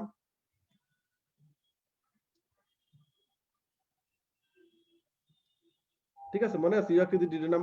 তোমার কি মনে আছে কিনা উপর থেকে অভিন্ন পিত্ত নালী আসে, অভিন্ন পিত্ত নালী আসে? তোমার কি মনে আছে কিনা অগ্নাশয়ের ভেতরে থাকা দুই দিক থেকে সব ছোট ছোট নালী মিলে একটা বড় নালী তৈরি করে, যেটাকে আমরা উইটসাং নালী বলছিলাম না? এই উইটসাং নালী যেটা, এই উইটসাং নালী এই হচ্ছে উপর থেকে আসলে হচ্ছে অভিন্ন পিত্ত নালী, এই দুইটা কিন্তু একত্রিত হয়। একত্রিত হয়ে যেই না তোমার এই ডিউডেনামের মধ্যে ঢুকবে, ঢোকার আগে এই জায়গাটা একটু স্ফীত হয়ে যায়, একত্রিত হয়ে এই জায়গাটা এরকম স্ফীত হয়ে তারপরে ডিউডেনামের মধ্যে ঢুকে। এই জায়গাটা আমি কালারটা একটু চেঞ্জ করে বলি, এই যে দিস পয়েন্ট, ঠিক আছে? আচ্ছা, মেডিকেল টার্মে মেডিকেল টার্মে মেডিকেল টার্মে আমি জানি না বানান বলে দিতে পারি, কিন্তু ইংলিশে আমি মারাত্মক কাঁচা, এই অ্যাম্পুলা, এই বাংলায় লিখে আমি নানান জায়গায় তুমি অ্যাম্পুলা দেখবে। অ্যাম্পুলা, এই অ্যাম্পুলা শব্দটার মানেই হচ্ছে কোন নালীর একটা জায়গায় যদি একটু ফুলে যায় বা স্ফীত অবস্থায় থাকে সেটাকে অ্যাম্পুলা বলে। যেমন এস ফর এক্সাম্পল, তুমি খেয়াল করে দেখো, তোমরা যারা মানব জীবনের ধারাবাহিকতা পড়ছো, সৃজননতন্ত্রের মধ্যে একটা ছিল ফেলোপিয়ান নালীর 4টা অংশ, ইস্তমাস, ফিমরি, ইনফান্ডিবুলাম, অ্যাম্পুলা। পরে দেখবা ওখানে অ্যাম্পুলা এমন একটা অংশ যেটা লেখা আছে সবচেয়ে স্ফীত অংশ বা স্ফীত অংশের নাম হচ্ছে অ্যাম্পুলা। ঠিক আছে? তুমি মনে করে দেখো তো আমাদের কানের মধ্যে একটা অংশ হচ্ছে অন্তকর্ণ, মানে বহিকর্ণ, মধ্যকর্ণ, অন্তকর্ণ। অন্তকর্ণের মধ্যে ইউটিকুলাস আর স্যাকুলাস থাকে। ইউটিকুলাসের সাথে অর্ধবৃত্তাকার নালী থাকে না 3টা? সেই অর্ধবৃত্তাকার নালীর গোড়ায় কিন্তু তুমি খেয়াল করে দেখবে নালীগুলো যে এরকম ভাবে থাকে, সেটা গোড়াও কিন্তু স্ফীত থাকে। ছবি, তুমি বইয়ের ছবি দেখলে বুঝবে স্ফীত থাকে। এই জায়গাটাকেও কিন্তু অ্যাম্পুলা বলা হয়। এরকম এই স্ফীত জায়গা, এটার নাম হচ্ছে অ্যাম্পুলা, এটা একটা অ্যাম্পুলা। একজন বিজ্ঞানী এটা আবিষ্কার করছে বা বের করছে বা দেখছে প্রথমে, এই জন্য ওনার নাম অনুসারে এটার নাম হয়েছে অ্যাম্পুলা অফ ভ্যাটার বা ভ্যাটারের অ্যাম্পুলা। ভ্যাটার একজনের নাম, তোমার পছন্দ হইলো কি না হইলো এটাতে কিছু যায় আসে না, ভ্যাটার একজনের নাম। ঠিক আছে? আচ্ছা, এই জন্য ভ্যাটারের অ্যাম্পুলা হয়েছে। কথা ক্লিয়ার? তাহলে ভ্যাটারের অ্যাম্পুলা মানে হচ্ছে একটা স্ফীত অংশ যেখানে দুইটা নালী একসাথে হয়েছে এবং এটা ডিউডেনামের মধ্যে ঢুকছে। এই দিক দিয়েই তো পিত্ত রসটা এখানে চলে আসে, এই দিক দিয়ে এই নালী দিয়েই তো অগ্ন্যাশয় রসটা এখানে চলে আসে। কথা ক্লিয়ার? আচ্ছা, এইটা আমাদের একটা ঝামেলা চলে গেল। শেষ, অ্যাম্পুলা অফ ভ্যাটার নিয়ে কথা বলছে, শেষ। তারপর হচ্ছে তোমার ওই যে একটা প্রশ্ন আসছে, তোমার কি বলে খাদ্যবস্তু শোষণ। আমি কি পয়েন্টটা বলি, খাদ্যবস্তু শোষণ নিয়ে একটা কি পয়েন্ট বলি। খাদ্যবস্তু শোষণের প্রক্রিয়া বা এমসিকিউ কিভাবে আসবে, আগের ক্লাসের পিডিএফ এর মধ্যে আমি কিন্তু সুন্দর করে লিখে দিছি, ওইটা অনুযায়ী পড়ে ফেলা, কিন্তু পুরো প্রক্রিয়াটা বোঝার জন্য। তোমাকে আমি বলি সেটা হচ্ছে আমরা বলছিলাম ক্ষুদ্রান্তের তিনটা অংশের মধ্যে ডিউডেনাম, জেজুনাম, ইলিয়াম। ডিউডেনামে খাবার পরিপাক হয়, খাদ্যবস্তু শোষণ হয় না, কিন্তু জেজুনাম, ইলিয়াম হচ্ছে মূলত শোষণ স্থল আর কি। এখন খেয়াল করে দেখো, তোমাদের কি মনে আছে কিনা কার্বোহাইড্রেট পরিপাকের শেষ পরিণতি? আমি শুধু কি পয়েন্টটা বলে দিই, তাহলে তোমাদের জন্য মানে বই পড়তে গিয়ে সুবিধা হবে। কি পয়েন্ট বলতেছি? কার্বোহাইড্রেট পরিপাকের শেষ পরিণতি মানে কার্বোহাইড্রেট ভাঙতে ভাঙতে ভাঙতে ভাঙতে ভাঙতে গিয়ে শেষে পাওয়া যায় গ্লুকোজ। প্রোটিন পরিপাকের শেষ পরিণতি ভাঙতে ভাঙতে ভাঙতে ভাঙতে গিয়ে পাওয়া যায় হচ্ছে অ্যামিনো অ্যাসিড। লিপিড পরিপাকের শেষ পরিণতি ভাঙতে ভাঙতে গিয়ে লিপিডের আরেকটা নাম হচ্ছে ফ্যাট, এইটাকে ফ্যাটি অ্যাসিড বলি আমরা, রাইট? এগুলোই তো শোষিত হবে। আচ্ছা, কোথায় শোষণ হবে বলছে? ইলিয়াম আর হচ্ছে জেজুনাম, ইলিয়ামের মধ্যে মূলত। তো জেজুনাম ইলিয়ামের মধ্যে তোমার কি আছে? ওই ভাঁজ আছে, সেগুলোকে আমরা বলেছি ভিলাই। এবং ভিলাইয়ের একটা এরকম একটা ছবি আমরা চিন্তা করছিলাম না, এই হচ্ছে ভিলাই, এরকম একটা ছবি চিন্তা করছিলাম। মনে আছে কি? ভিলাইয়ের বাইরের দিকে এক স্তর বিশিষ্ট কোষ পাওয়া যায়। আমি এই পাশে আঁকবো না, শুধু এক পাশে আঁকি বোঝানোর জন্য, নাকি আবার পরে আবার ভুল চিন্তা করবা কিনা। এগুলো হচ্ছে কোষের নিউক্লিয়াস। মনে আছে কি বলছিলাম যে এগুলোর মধ্যে আরো ছোট ছোট এরকম আঙুলের মতো বিক্ষেপ পাওয়া যায়, যেগুলাকে এরকম মাইক্রো ভিলাই বলে, এরকম বলছিলাম না? মাইক্রো ভিলাই এখানে পাওয়া যায়, ঠিক আছে? মাইক্রো ভিলাই পাওয়া যায়। এই মাইক্রো ভিলাই গুলা থাকার কারণে সারফেস এরিয়া বাড়তেছে, শোষণ তল বাড়তেছে। আর কি এই মাইক্রো ভিলাই গুলো থাকার কারণে এই বর্ডারটা দেখতে তোমার ব্রাশের মতো মনে হয়, জন্য এটাকে ব্রাশ বর্ডার বলছিলাম না? আচ্ছা, এখন কথা হলো এই যে গ্লুকোজ, এই যে অ্যামিনো অ্যাসিড, এই যে ফ্যাটি অ্যাসিড, এগুলাই তো শোষণ হয়ে কোথায় যাবে? এই যে মাঝখান দিয়ে একটা নালী, যেটা সবচেয়ে ছোট নালী, যেটা ছোট লসিকা নালী, যেটাকে ল্যাকটিয়াল বলা হয়। দিস ইজ ল্যাকটিয়াল, এইটা হচ্ছে ল্যাকটিয়াল। ল্যাকটিয়াল হচ্ছে এক ধরনের লসিকা নালী। লসিকা নালী হচ্ছে এক ধরনের নালী যেটাকে লসিকা পরিবহন করে। লসিকা হচ্ছে এক ধরনের তরল পদার্থ মানুষের দেহে, যেটা হলুদ বর্ণের, যেটার মধ্যে মূলত লিম্ফোসাইট থাকে এবং অন্যান্য আরো কিছু উপাদান, 94% হচ্ছে পানি থাকে, ঠিক আছে? আচ্ছা, এরকম একটা লসিকা নালী এখানে আছে, যেটার স্পেশাল নাম হচ্ছে ল্যাকটিয়াল। এবং বলছিলাম যে এই ল্যাকটিয়ালকে ঘিরে এখানে প্রচুর পরিমাণে কৈশিক জালিকা পাওয়া যায়। কৈশিক জালিকা থাকে। কৈশিক জালিকা হচ্ছে ধমনী শিরার সংযোগস্থল, যেটা জালের মতো একটা অবস্থা। তাহলে আমরা কি ক্লিয়ার? এই লসিকা নালীর ভিতরে এক ধরনের তরল পদার্থ আছে, যেটার নাম লসিকা, হলুদ বর্ণের। কৈশিক জালিকার ভিতরে এক ধরনের তরল পদার্থ আছে, যেটার নাম হচ্ছে তোমার কি বলে, রক্ত, লাল বর্ণের। আচ্ছা, এখন কি হয় দেখো, ক্লিন কাট কথা। খাদ্যবস্তু শোষণ, গ্লুকোজ জাতীয় যে ছোট ছোট কণা, খাবার পরিপাকের পর কার্বোহাইড্রেট থেকে যে গ্লুকোজ আসছে, এই গ্লুকোজ গুলা কোনো কথাবার্তা নাই, সুন্দর মতো এই প্রাচীর ভেদ করে, কোষ এগুলোর ভেদ করে চলে যাবে হচ্ছে রক্তের মধ্যে। রক্তে তো যাওয়ার কথা, শোষণ মানেই তো খাবারের ছোট কোনো যেন রক্তে পৌঁছায়, মানে যে কোনো ভাবে রক্তে পৌঁছালে রক্ত এটাকে ক্যারি করে নিয়ে প্রত্যেকটা সেলের মধ্যে চলে যাবে।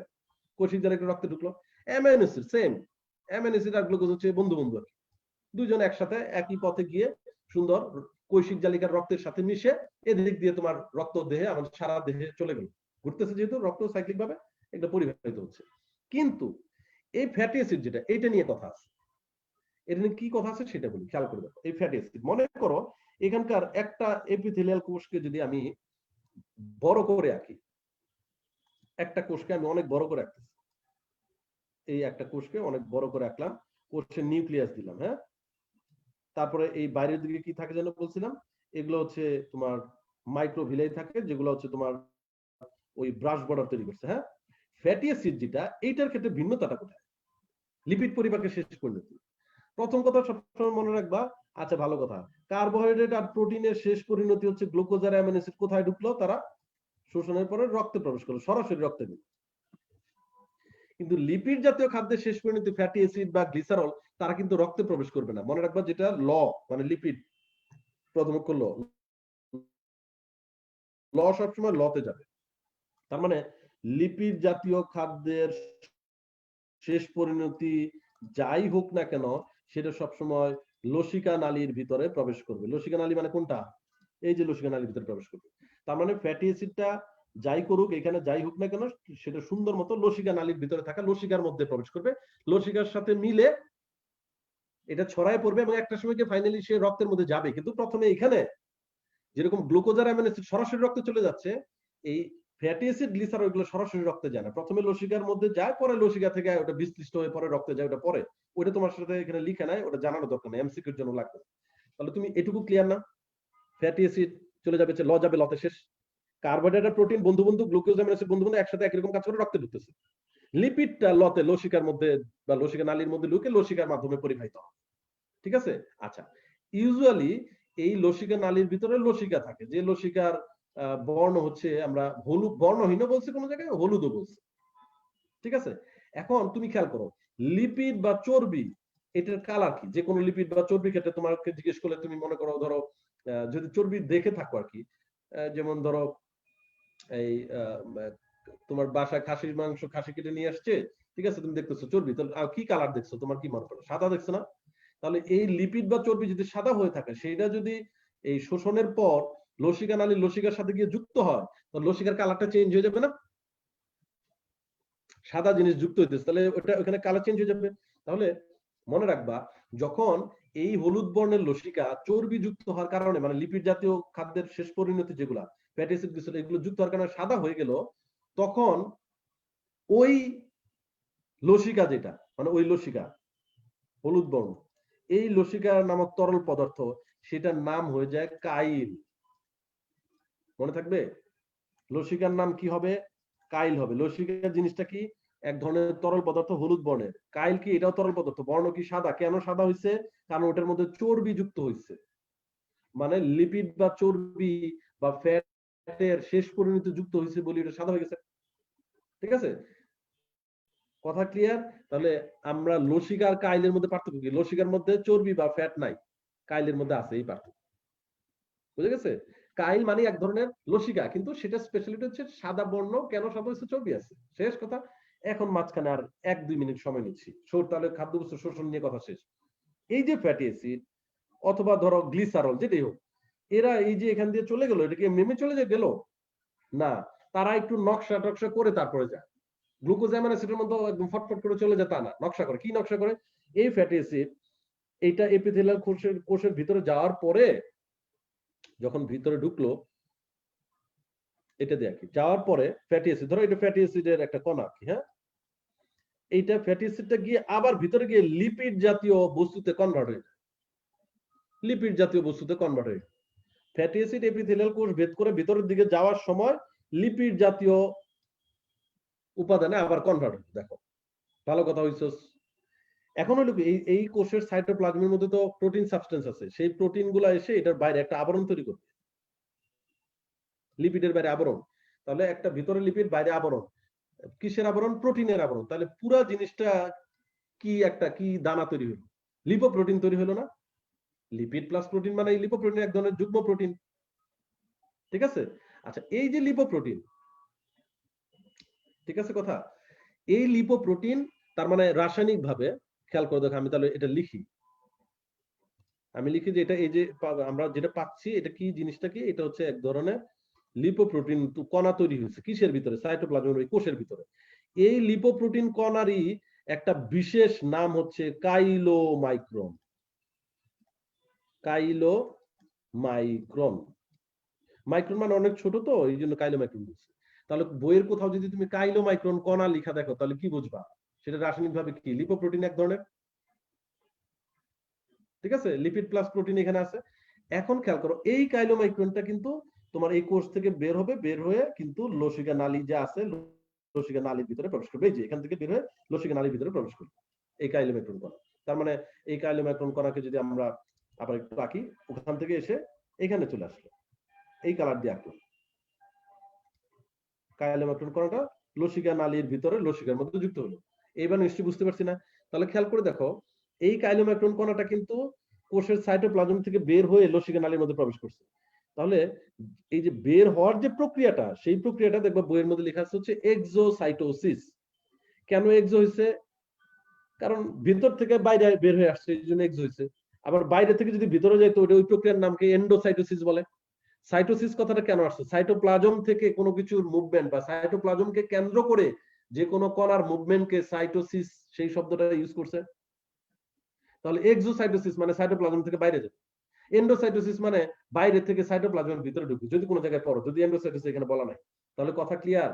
তাহলে খেয়াল করো, এই কাইলোমাইক্রন কণা এখানে যাওয়ার পরে, কাইলোমাইক্রন কি এক ধরনের লিপোপ্রোটিন, লিপোপ্রোটিন কি এক ধরনের লিপিডের উদাহরণ।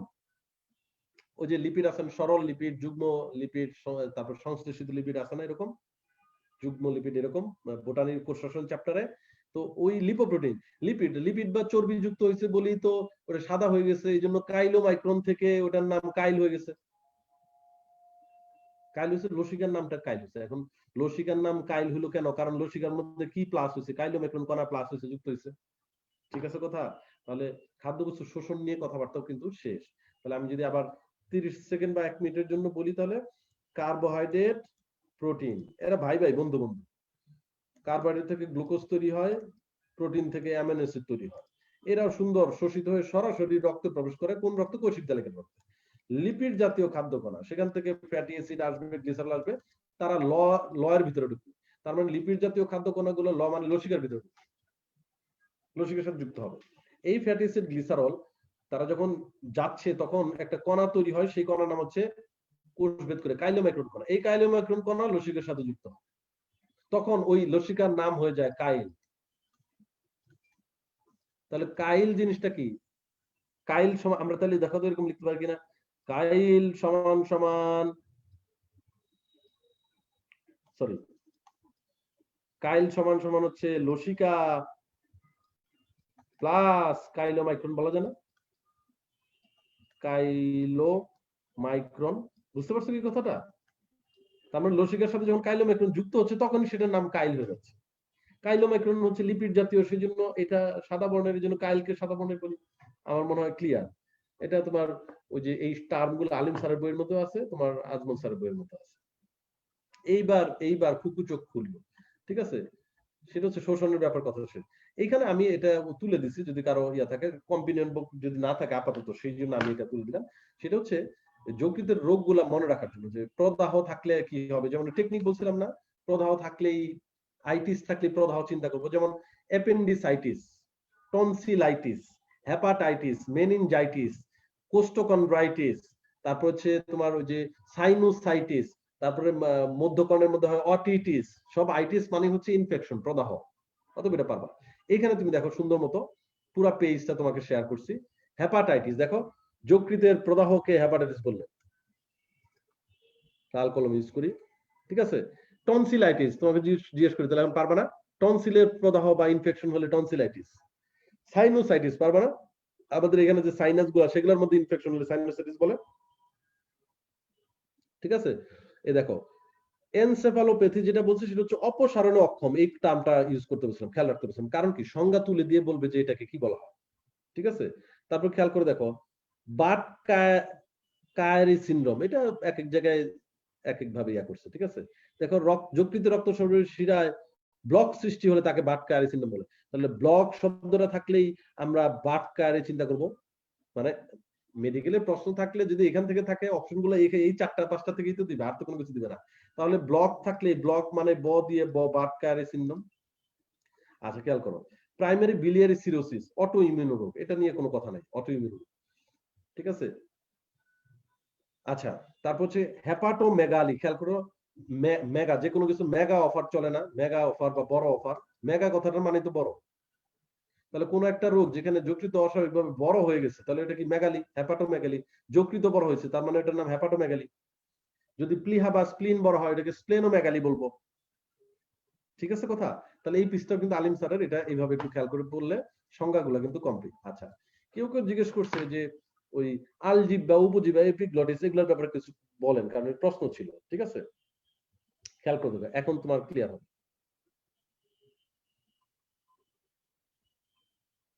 আচ্ছা, এখন ক্লিয়ার হবে, এই ছবি দেখবা আর আমি বলেও দিচ্ছি, খেয়াল করে দেখো। হা করলে তুমি যেটা দেখো, ঠিক আছে, এটা হচ্ছে আলজিহ্বা।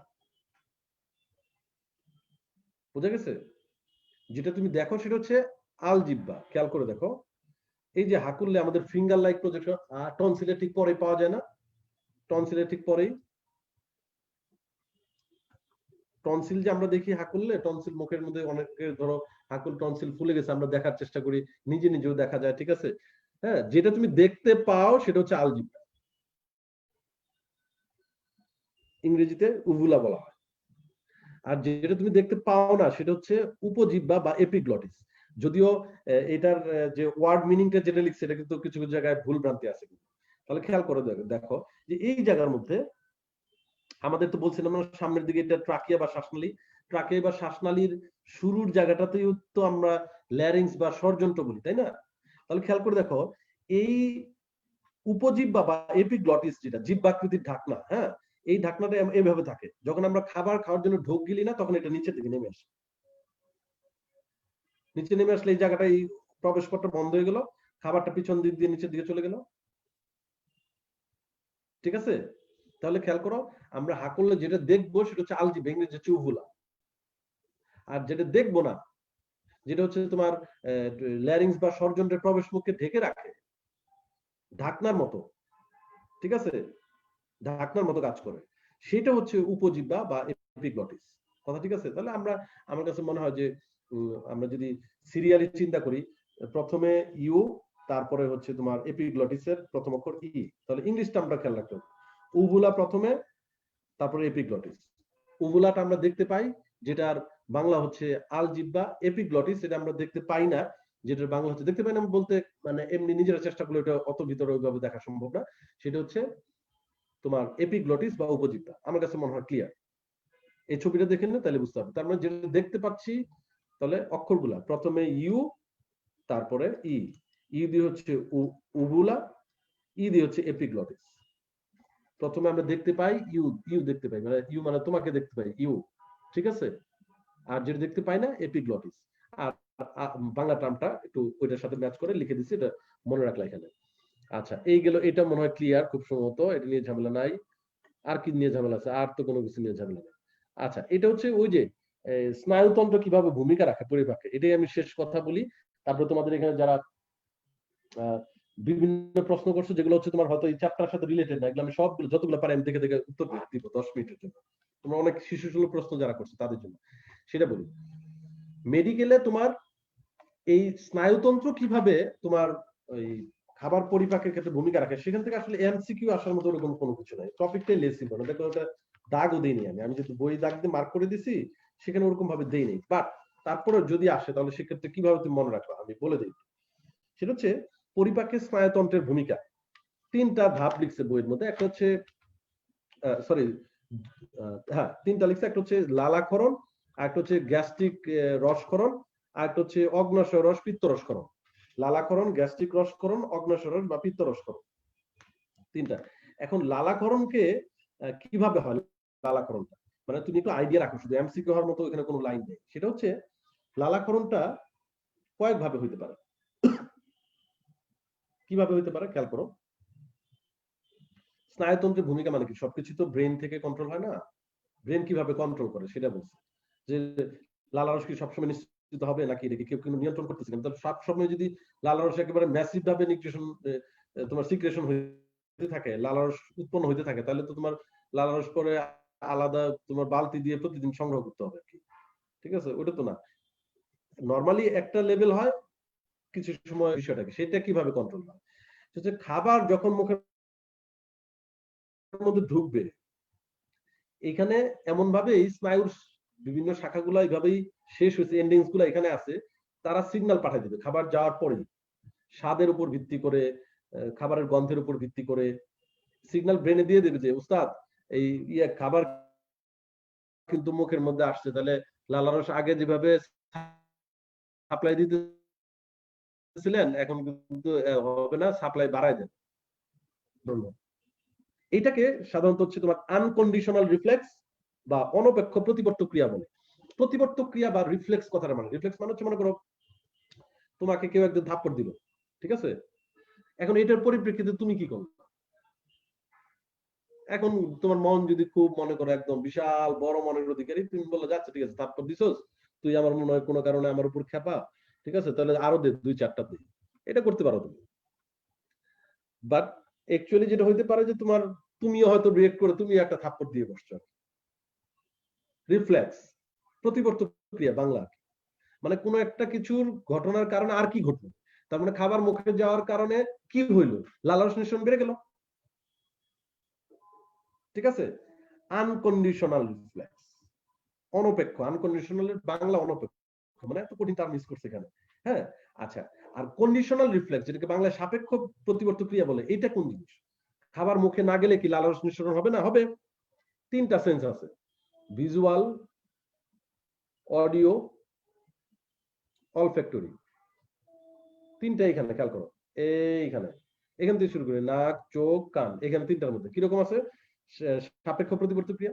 মনে করো তুমি তুমি যে রুমে বসে আছো, এখন কি কিচেনে বসে আছো, কেউ ক্লাস করতেছো, এরকম কেউ আছে নাকি এখানে? রান্নাঘরে বসে ক্লাস করতেছো? গাছে ওঠে অনেকে, গাছে চলে যাচ্ছে, ছাদের উপরে পানির ট্যাঙ্ক আছে ওখানে নাকি যায় অনেকে মেসেঞ্জার, ভাইয়া আমি আজকে ছাদে উঠে ইয়া পাচ্ছিলাম না, মোবাইলে নেট পাচ্ছিলাম না, পরে ছাদের উপরে পানির ট্যাঙ্ক আছে ওখানে উঠছে। আমি বলছি সাবাস, দারুণ কাজ করছে। ঠিক আছে, গাছে উঠে নাই কেউ, এটা ফান করে বলছি। অনেকে সিরিয়াস, আমি মজা করি তো অনেক সময়, দেখলো অনেকে সিরিয়াস যে আজকে জনি ভাই একটা সলভ ক্লাস নিছে, বলছে যে মেডিকোর কোন স্টুডেন্ট নাকি গাছে উঠে গিয়ে তারপরে গাছে বসে বসে ক্লাস করছে। সিরিয়াস, হ্যাঁ হ্যাঁ মাফ করো, এইভাবে কিন্তু সবকিছু সিরিয়াসলি নিও না, ঠিক আছে। অলফ্যাক্টরি, তার মানে তুমি বসে আছো, তোমার যে এক রুমে বসে ক্লাস করছো, ড্রয়িং রুমে আছো বা তোমার বেডরুমে, তুমি যেখানে পড়ো তোমার পড়ার রুমে আছো, কিন্তু তোমার বাসায় রান্না করে রান্না হইতেছে, ইলিশ মাছ ভাজি করতেছে, মনে করো চাঁদপুরের ইলিশ, বিশাল একটা স্মেল ছড়াইছে। তুমি খেয়াল করো, খাবার কি তোমার মুখে ঢুকছে? কিন্তু ইলিশ মাছের গন্ধ আসছে না, ঠিক আছে। এই কিন্তু লালারস মিশ্রণ কিন্তু শুরু হবে, ব্রেইন তখন বলবে যে ইলিশ মাছ রান্না হচ্ছে, পাশের বাড়িতে রান্না হলেও কিন্তু লালারস মিশ্রণ হবে। কি একটা অবস্থা, ব্রেন তো আর এটা বুঝবে না যে রান্না কি তোমার কিচেনে হইতেছে না, তুমি জানালা খুলছিলা, পাশের বাসায় পোলা মাংস রান্না হইতেছে, ওই স্মেল আসছে, ব্রেন তো আর মানে একটা লেভেল পর্যন্ত সিগন্যাল ওইভাবে যায়, লালারস মিশ্রণ হয় কিছুটা। এটা গুলো হচ্ছে তোমার অলফ্যাক্টরি। ভিজুয়ালটা কি? ভিজুয়াল হচ্ছে তোমার, মনে করো এই তোমার ক্লাস চলতেছে, অনলাইন ক্লাস, এই ফাঁকে তুমি ভাবলা যে আচ্ছা ঠিক আছে, ওই যে ডাইনিং রুম থেকে একটু ঘুরে আসি, খাবার যেখানে ওখান থেকে ঘুরে আসি, ঠিক আছে। ঘুরতে গিয়ে তুমি দেখলা যে না, খাবার সাজানো আছে, কোনো স্মেল তুমি পাও না, খাবার সাজানো আছে, তুমি দেখলা যে হ্যাঁ এখানে চিকেন আছে, তারপরে পোলাও আছে, রোস্ট সব সাজায় রাখছে, তোমার কিন্তু লালারস মিশ্রণ শুরু হবে দেখে। আরেকটা আছে, তুমি দেখো নাই, কোনো স্মেলও আসে নাই, কোনো স্মেল আসে নাই খাবারের, কিন্তু তোমার পাশের রুম থেকে আম্মু ডাকতেছে, এই কি করছ, তাড়াতাড়ি তাড়াতাড়ি ক্লাস শেষ করো, এই এগুলো কি ক্লাস করো অনলাইনে, মোবাইল, হ্যাঁ খালি ফেসবুক, মানে ধরো জারি তো খাও না তোমরা, হ্যাঁ সারাদিন মোবাইল ফেসবুক নিয়ে থাকো, কি করস না করস, ঠিক আছে, এখন এতক্ষণ ক্লাস করা লাগে তাদের খাইতে। তবে খেয়াল করে দেখো, তোমার অনেক ক্ষুধা লাগছে, খাবারের স্মেলও নাকে আসে, তুমি ওখানে যাও না, কিন্তু বলছে যে এই খাবার রেডি, তাড়াতাড়ি আয়, খাবার রেডি বলছে, শুনছো না? অডিও না, এটা অডিটরি স্নায়ুর মাধ্যমে শ্রবণে ব্রেন থেকে সিগন্যাল যাবে, তোমার কিন্তু লালারস নিঃসরণ শুরু হবে। বিশ্বাস হইতেছে না?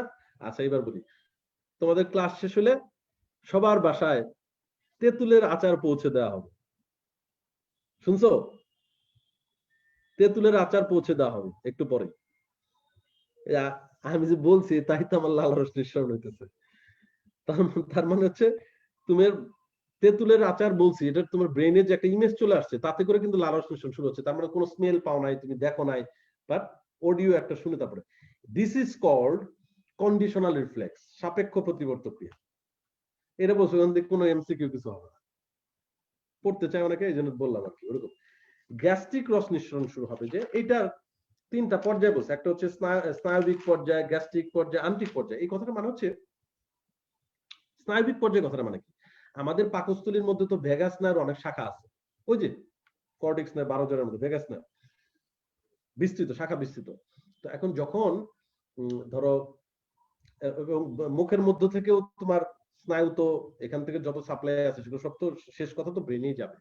ধরো স্নায়বিক পর্যায়ে মানে হচ্ছে মুখের মধ্যে যখন আমরা খাবারটা যায়, ঠিক আছে, বা খাবার চিবানোর পর আমরা ঢোক গিলতেছি, খাবারটাকে ভিতরে নিচ্ছি, গিলে ফেলতেছি, হ্যাঁ, এই সময় ব্রেনের মধ্যে সিগন্যাল যাবে, কি যাবে, ওস্তাদ খাবার কিন্তু মুখের মধ্যে ঢুকে গেছে, যার যার কাজ করতে থাকেন। কি হবে তখন? ব্রেন থেকে পাকস্থলীর মধ্যে সিগন্যাল পাঠাবে, এই পাকস্থলী কি করস? পাকস্থলী যে এই কোনো কিছু করতেছি না স্যার, বসে আছেন, বসে আছো, তাড়াতাড়ি মুখের মধ্যে ইয়া ঢুকছে, এই প্রোটিন ঢুকছে, চিকেন ঢুকছে, সমানে চিকেন চিবায় চিবায় রান খাইতেছে, ঠিক আছে, তুই রেডি হ তাড়াতাড়ি। ওখানকার হরমোনের বলবে যদি তাড়াতাড়ি রেডি হ, কোন এনজাইম এটা সেট কর। তার মানে হচ্ছে মুখের মধ্যে খাবার যাওয়ার পরে কিছু গ্যাস্ট্রিক রস নিঃসরণ শুরু হয়, সে ব্রেন থেকে সিগন্যাল আসে, স্নায়বিক সিগন্যাল আসে পাকস্থলীর মধ্যে। এটা হচ্ছে স্নায়বিক পর্যায়ে। গ্যাস্ট্রিক পর্যায়ে তার মানে পাকস্থলীর ভিতরে যখন খাবার থাকবে তখন 70% গ্যাস্ট্রিক রস ওই সময় নিঃসরণ হয়। এখন গ্যাস্ট্রিক পর্যায়ে কেন বলছে, কারণ খাবার তখন পাকস্থলীর ভিতরে। আন্টিক পর্যায়ে এটার মানে কি, তার মানে যে খাবার ক্ষুদ্রান্তের প্রথম অংশ ডিউডেনামের ভিতরে থাকা অবস্থায় অল্প অল্প পরিমাণ গ্যাস্ট্রিক রস নিঃসরণ হতে পারে, সেটাকে আন্টিক পর্যায়ে বলা হয়। কথা ক্লিয়ার? I hope so. তোমাদের স্নায়ুতন্ত্রের এই বিষয় শেষ। আচ্ছা, এরপরে তোমরা এখানে আমি আমার পড়ালেখার বিষয় শেষ, যতটুকু পারছি অত তো আর পারি না, ঠিক আছে। এরপরে সরি,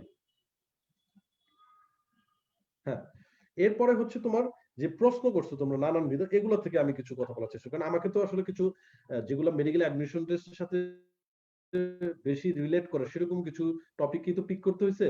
তো সেই পরিপ্রেক্ষিতে অলমোস্ট 1 আওয়ার 20 মিনিটস কথা বলছি। ফাতেমা তুজোরা বলছে যে enzyme clear, thank you.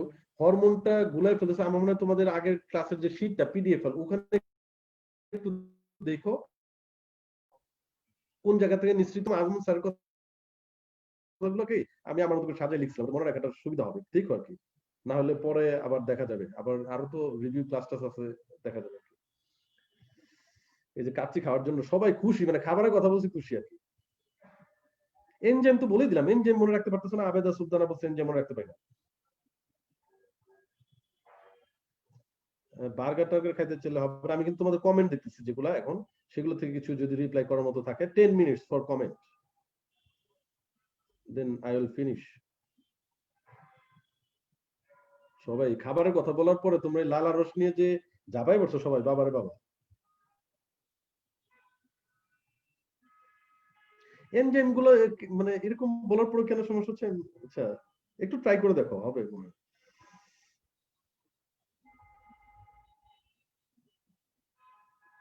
Next ক্লাসের লিংক কি এই গ্রুপে দেওয়া হবে? হ্যাঁ, এলমার প্রশ্ন ছিল।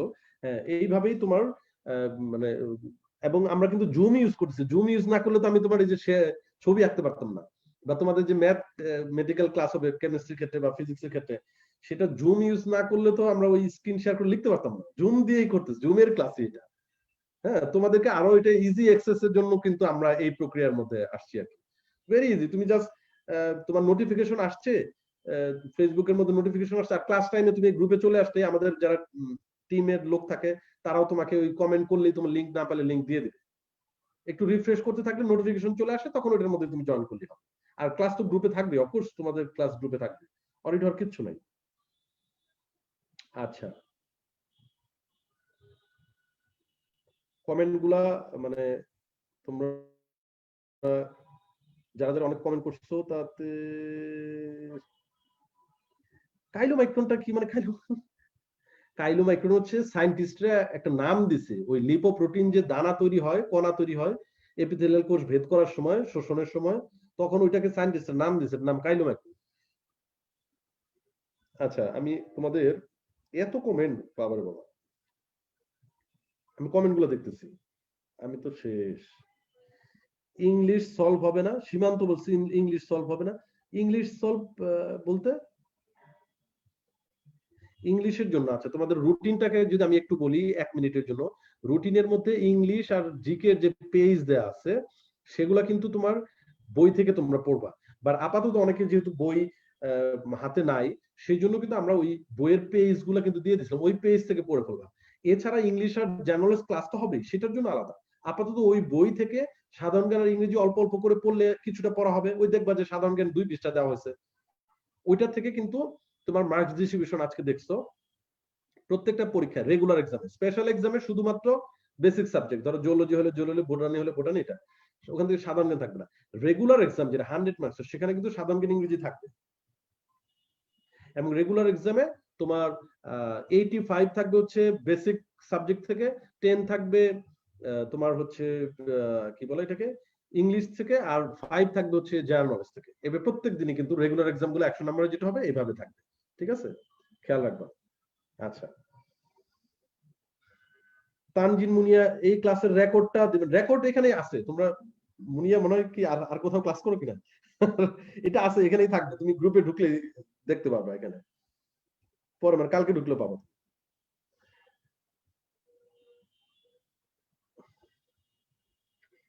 আচ্ছা, সলভ ক্লাসের পিডিএফ আমি দিয়ে দিব।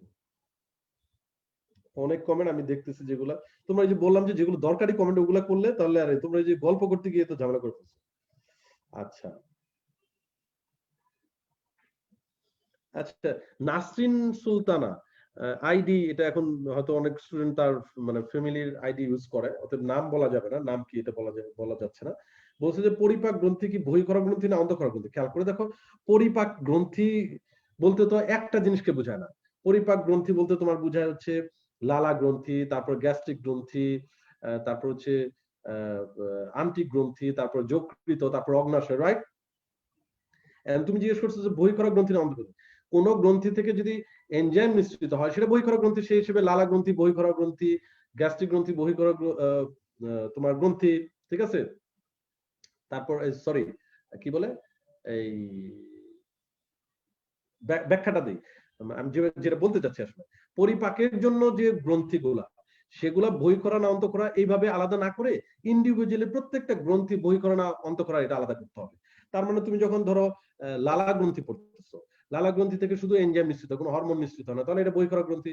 যেমন তুমি যকৃত পড়তেছো, ঠিক আছে, এখান থেকে আমরা হচ্ছে যকৃত থেকে পিত্তরস পাইতেছি, ঠিক আছে, এখানে তোমার যকৃতের ক্ষেত্রে কিছু এনজাইম, যকৃতকে বহিঃকরা গ্রন্থি ধরা হয়, ঠিক আছে, কিছু এনজাইম আছে যকৃতের মধ্যে, তোমরা ওই যে ইয়ার পড়লে হবে, ওই যখন কিডনি পড়বা তখন দেখবা আর কি, ঠিক আছে। আচ্ছা যাও, তারপর হচ্ছে যেমন ধরো আহ অগ্নাশয়, এখান থেকে এনজাইম তৈরি হয়, হরমোন তৈরি হয়, অগ্নাশয়ের মধ্যে তোমার আমরা এনজাইম পাচ্ছি, আবার হরমোন তৈরি হচ্ছে যে আলফা বিটা গামা ডেল্টা কোষ, পিপি কোষ, যেগুলা এখান থেকে পাচ্ছি হরমোন। তাহলে অগ্নাশয় অন্তঃকরা গ্রন্থি এবং বহিঃকরা গ্রন্থির একটা মিশ্র গ্রন্থি বলি, ঠিক আছে। এইভাবে মানে তোমার হিসেবটা হবে, পরিপাক গ্রন্থি বলতে যদি একটাকে বোঝায় না, 5 ধরনের পরিপাক গ্রন্থি আছে, ওই প্রত্যেকটা পরিপাক গ্রন্থির মধ্যে এটা থেকে এনজাইম নিঃসৃত হয়, তাহলে এটা বহিঃকরা। এটা থেকে হরমোন নিঃসৃত হয়, তাহলে এটা অন্তঃকরা। এর থেকে হরমোন এনজাইম দুইটাই নিঃসৃত হয়, তাহলে এটাকে মিশ্র গ্রন্থি বলবে। এইভাবে চিন্তা করলে সেটা ভালো হবে। ইস,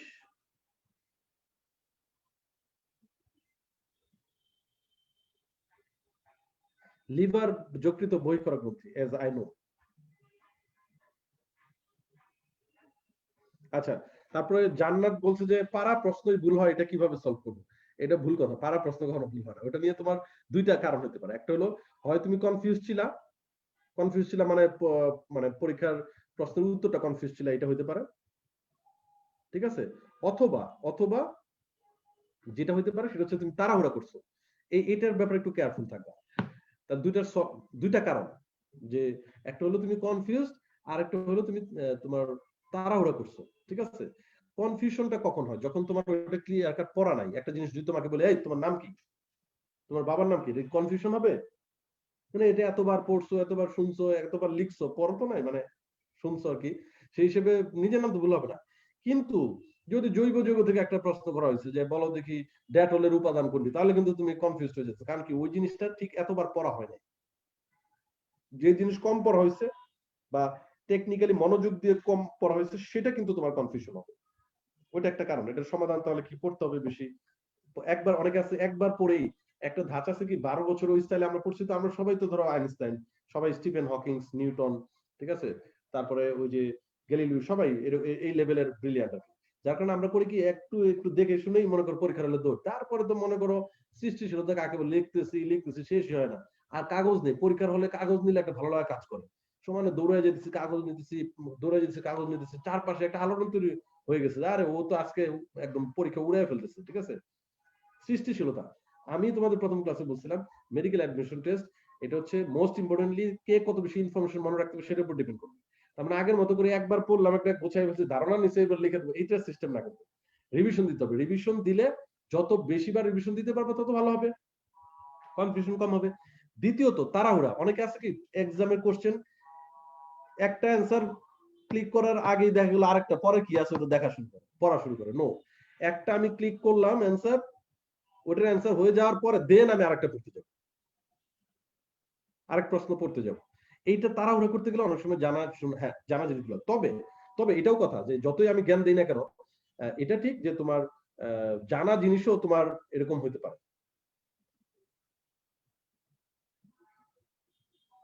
জানা জিনিসও তোমার ভুল হইতে পারে। কোনটা হইতে পারে আমি বলি, জানা জিনিস তোমার একটা, দুইটা, তিনটা, এটা হলো মানে সুস্থ স্বাভাবিক আর কি। তার মানে তোমার একদমই ভুল হবে না। তুমি মেডিকেল ভর্তি করে 100 পাইছে নাকি? জানা জিনিস তুমি যে এই ধরো ফার্স্ট হইছে, তুমি এই রাগিব নূর বলো বা অর্ণব, ওদের সাথে আমার যতটুকু পার্সোনালি কথাবার্তা হয়েছে আর কি, পরীক্ষার রেজাল্টের আগে, পরীক্ষার পরেই কথা হয়েছে যে পরীক্ষা দিয়ে এই কয়টা হলো, ঠিক আছে? বা ধরো হয়তো চান্স পাওয়ার পরে অনেকের সাথেই কথা হয়, তো যে জিজ্ঞেস করছি কি অবস্থা, তো ওদের এমন হয়েছে যেমন বিশেষ রাগিব নূর ওর তোমার হচ্ছে যখন পরীক্ষার পরে উত্তর মানে মনে করে করে আমার সাথে ওর পরীক্ষার পর কথা হলো যে মিলানোর, সবাই না ধরো যতজন সাথে কথা হয়েছে, তো এর মধ্যে রাগিবও ছিল, ওরও কিন্তু তোমার এত ভালো নাম্বার পাইছে সে, হ্যাঁ 90 আপ নাম্বার পাইলো। তো তারপরেও কিন্তু ওর জানা জিনিস একটা বা দুইটা এরকম পারা, ও পারা শিওর পারা, ওটা কিন্তু ভুল হয়েছে। তার মানে এটা কিছু স্লিপ করবে, কারণ অনেক সময় হঠাৎ করে আমরা চিন্তা করতে গিয়ে শর্ট টাইম তো স্লিপ করতে পারে, এটা নিয়ে অরিড হওয়ার কিছু নেই। এবং তুমি যদি মনে করো যে আমার জানা জিনিস একটা এরকম বা দুইটা ভুল যায় প্রত্যেক পরীক্ষায়, এটা স্বাভাবিক বা নর্মাল বলতে পারো, ঠিক আছে? এটা তোমার, এটা তুমি মনে করবে না যে আমার হ্যাঁ হ্যাঁ আমার মনে হয় ব্রেন ভালো না, আমার মাথা মনে হয় ডাল হয়ে গেছে, এটা ভাবার কোনো কারণ নেই, ঠিক আছে? আচ্ছা, অঙ্কিতা বলছে ভিডিও আটকে যাইতেছিল, এটা বলতেছিলাম, আই এম নট শিওর, এটা হওয়ার কথা না। তোমাদের নেটে যদি কোনো স্লো কিছু হয় তাহলে আমার, কারণ আমি তোমার ব্রডব্যান্ড ইউজ করতেছি, দ্যাটস ওয়াই আমার এটার সুযোগটা কম। আচ্ছা, তারপরে প্রশ্ন,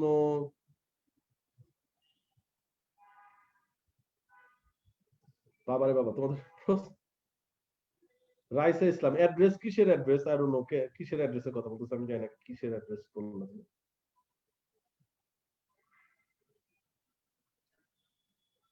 এই যে না, তোমরা যেটা বিনোদনমূলক কথা বলছো ওগুলো রিপ্লাই আমি দিব না, যেগুলো দরকার ওগুলো একটু দেখতেছি।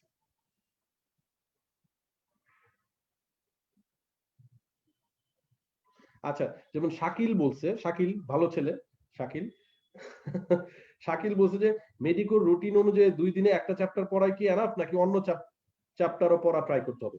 না শাকিল, আমার মনে হয় না তোমার প্রশ্নের মাধ্যমে এটা সবারই জানা দরকার। Just follow our routine. বড় যে যেটা করতে পারো, তোমার 7 দিন যাওয়ার পরে তোমার আগের পড়াগুলো একটু মানে মানে ফেড হয়ে যায়, তো মানে তোমার দেখা গেলো মাথা থেকে চলে যায়। দ্যাটস ওয়াই যেটা করতে পারো তুমি 7 দিন যাওয়ার পরে তুমি যেটা করতে পারো, আগের পড়া রিভিশন দিতে পারো। এমন করার দরকার নাই যে যে চ্যাপ্টার আমরা পড়াই নাই সেটা তুমি প্যারালালি পড়া শুরু করলা, ডোন্ট ডু দিস। কারণ তুমি এখন তোমার যে চিন্তা আছে, আমাদের চিন্তা আছে না, তোমার কোর্স শেষ করানো, তোমাকে আবার রিভিশন দেওয়ানো, তারপর তোমাকে মডেল টেস্টের মধ্যে নিয়ে যাওয়া, আমাদের তো ওই চিন্তা আছে। তাহলে যেটা করবা তুমি নিজে নিজে নতুন চ্যাপ্টার পড়ার পক্ষপাতে আমি না। এখন কেউ যদি মানে আমার কথার বাইরে গিয়ে করতে চাও, একদমই নিষেধ করতেছি না, কিন্তু সবচেয়ে বেস্ট হইলো যেটা, যে সবচেয়ে ভালো হইলো যে তোমার তুমি নিজের যে রেগুলার যে রুটিন অনুযায়ী যে চ্যাপ্টার আমরা পড়াই দিলাম সেটা তুমি সুন্দর মতো শেষ করলা। শেষ করার পরে তোমার কাছে মনে হলো যে আচ্ছা ওই দিন তো আমি রক্ত চ্যাপ্টারটা পড়ছিলাম, পরীক্ষা দিয়েছিলাম, আবার একটু রিভিশন দেওয়া যায় কিনা, ঠিক আছে?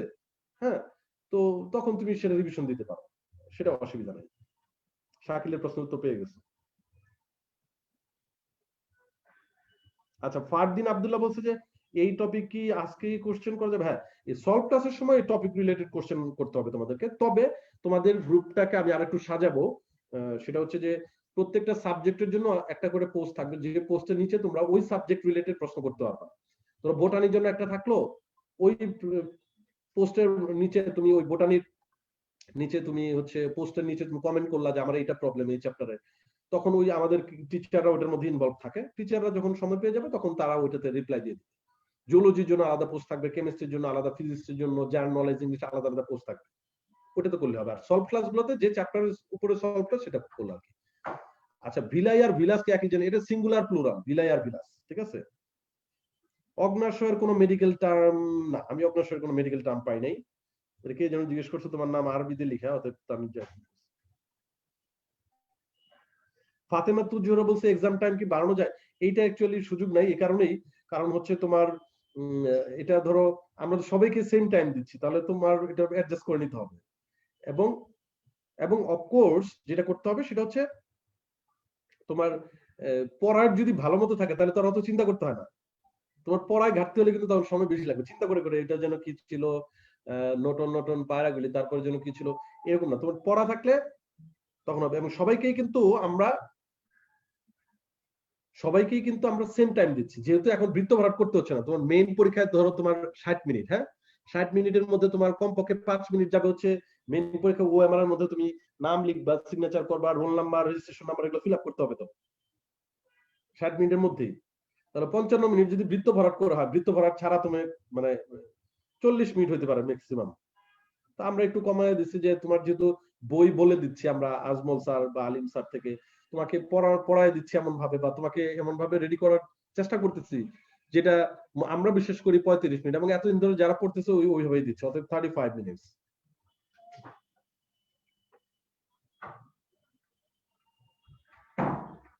আচ্ছা, রেগুলার এক্সামের কি রিটেক দেওয়া যাবে না, জাস্ট প্র্যাকটিস? হ্যাঁ, আদ্রিসা, সুব্রত, তুমি যেটা বলছো, হ্যাঁ সবগুলো এক্সাম, শুধু রেগুলার এক্সাম, যত এক্সাম সবগুলাই তোমার রিটেকে চলে যাবে। তুমি রেগুলার এক্সাম তো আজকে মাত্র দিলা, এখন রিটেক কখন হবে? যখন তুমি মানে পরের পরীক্ষায় চলে যাবে তখন না ওটা রিটেকে চলে যাবে।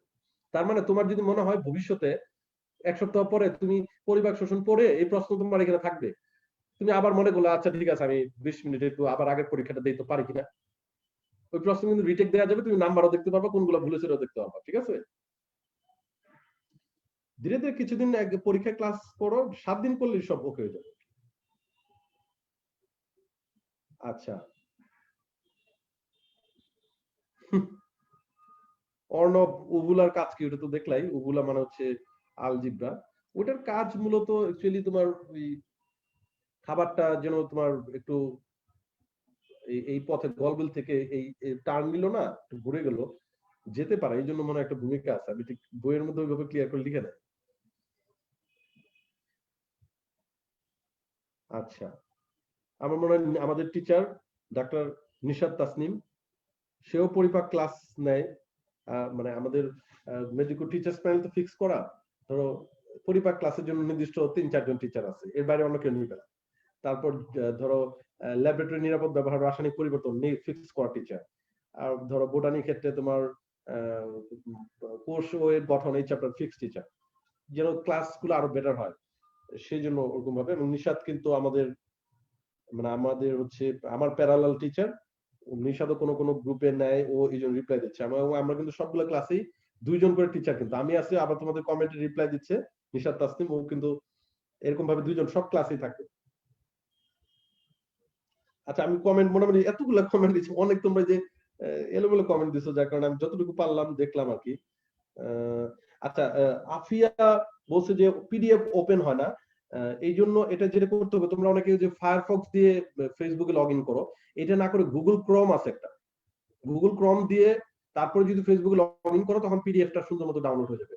আর আমাদের ইচ্ছা আছে, বা আমরা আপাতত যেটা করতেছি অলরেডি, খেয়াল করো, পিডিএফ এর সাথে সাথে জেপিজিও কিন্তু দিয়ে দিচ্ছি। জেপিজি কিন্তু ইমেজ আকারে সবাই সুন্দর মতো ইজিলি দেখতে পাচ্ছে, এবং আমরা দুইটাই কন্টিনিউ করি, যার যেটা সুবিধা। পিডিএফ এর ব্যাপারে বললাম, গুগল ক্রোম দিয়ে,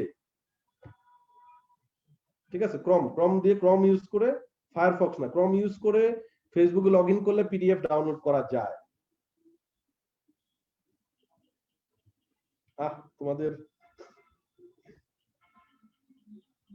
এই যে সাকিব প্রধান বলছে কেউ কোনো গ্রুপ খুললে অ্যাড দিয়ে দেবে, এইটা ভাই তোমরা কি এগুলার এত বেশি টাইম ইনভলভ হয় না। এই যে সলভ ক্লাস করতে আসছো, রেগুলার ক্লাস করতে আসবে, এরপর শেষ, এরপর আর তোমার এই ফেসবুকে মানে ওরকম বিনোদনের আশ্রয়স্থল হিসেবে নেওয়াটা কিন্তু ঠিক হবে না, বুঝছো? কিন্তু আবার গ্রুপ খুললে অ্যাড দিয়ে সেগুলো লিখতেছে,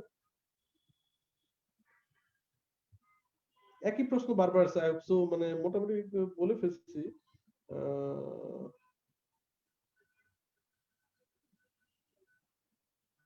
মনিরা জান্নাত, হরমোনের শর্টকাট, শর্টকাট যেটা যতটুকু বলছি তার সাথে ওই যে পিডিএফ ফাইল যেটা আছে আগের ক্লাসের, রেগুলার মেইন ক্লাসের, সেটা দেখে নিও।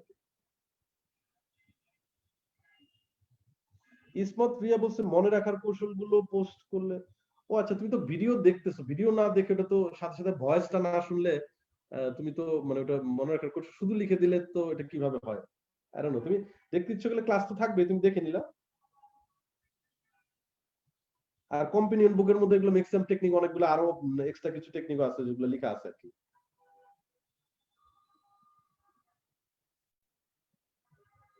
এই তো অলমোস্ট শেষ। আমি এত কমেন্ট, আল্লাহ। প্রোটিওলাইটিক আর lipolytic enzyme, proteolytic lipolytic enzyme, protein নিয়ে যারা কাজ করে, প্রোটিন পরিপাকে প্রোটিওলাইটিক এনজাইম।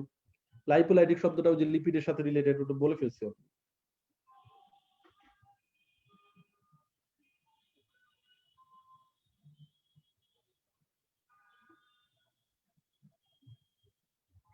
সব সব সব সব সব রিতা বলছে সার্ভারে ট্রাই করতেছে অনেকক্ষণ ধরে। আমাদের সার্ভার তো ইজি, কোনো প্রবলেম তো কই এরকম। তোমার রোল নাম্বার সিরিয়াল নাম্বার ঠিক থাকলে অবশ্যই তুমি দেখতে পারবে।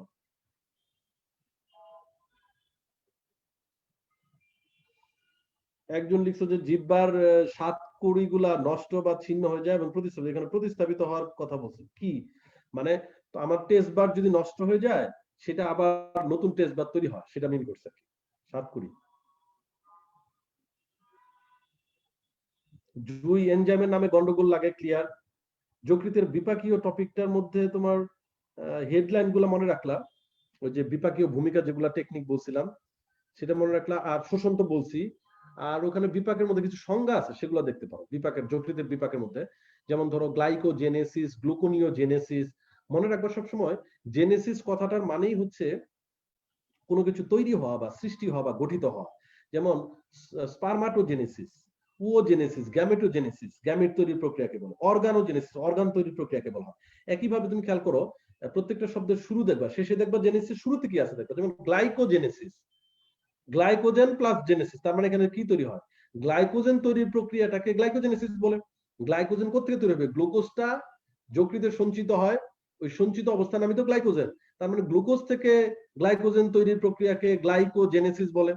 এবার তুমি বলো গ্লুকোনিওজেনেসিস, এইটার মানে কি? নামের শুরুতে কি আছে? গ্লুকোজ আছে। তার মানে যে প্রক্রিয়ায় গ্লুকোজ তৈরি হবে তাকে গ্লুকোনিওজেনেসিস বলে। এখন কি থেকে তৈরি হয়? যদি কোনো কারণে আমরা অনেকক্ষণ ধরে কার্বোহাইড্রেট না খাই, তাহলে আমাদের ফ্যাট বা চর্বি কনভার্ট হয়ে যেতে পারে।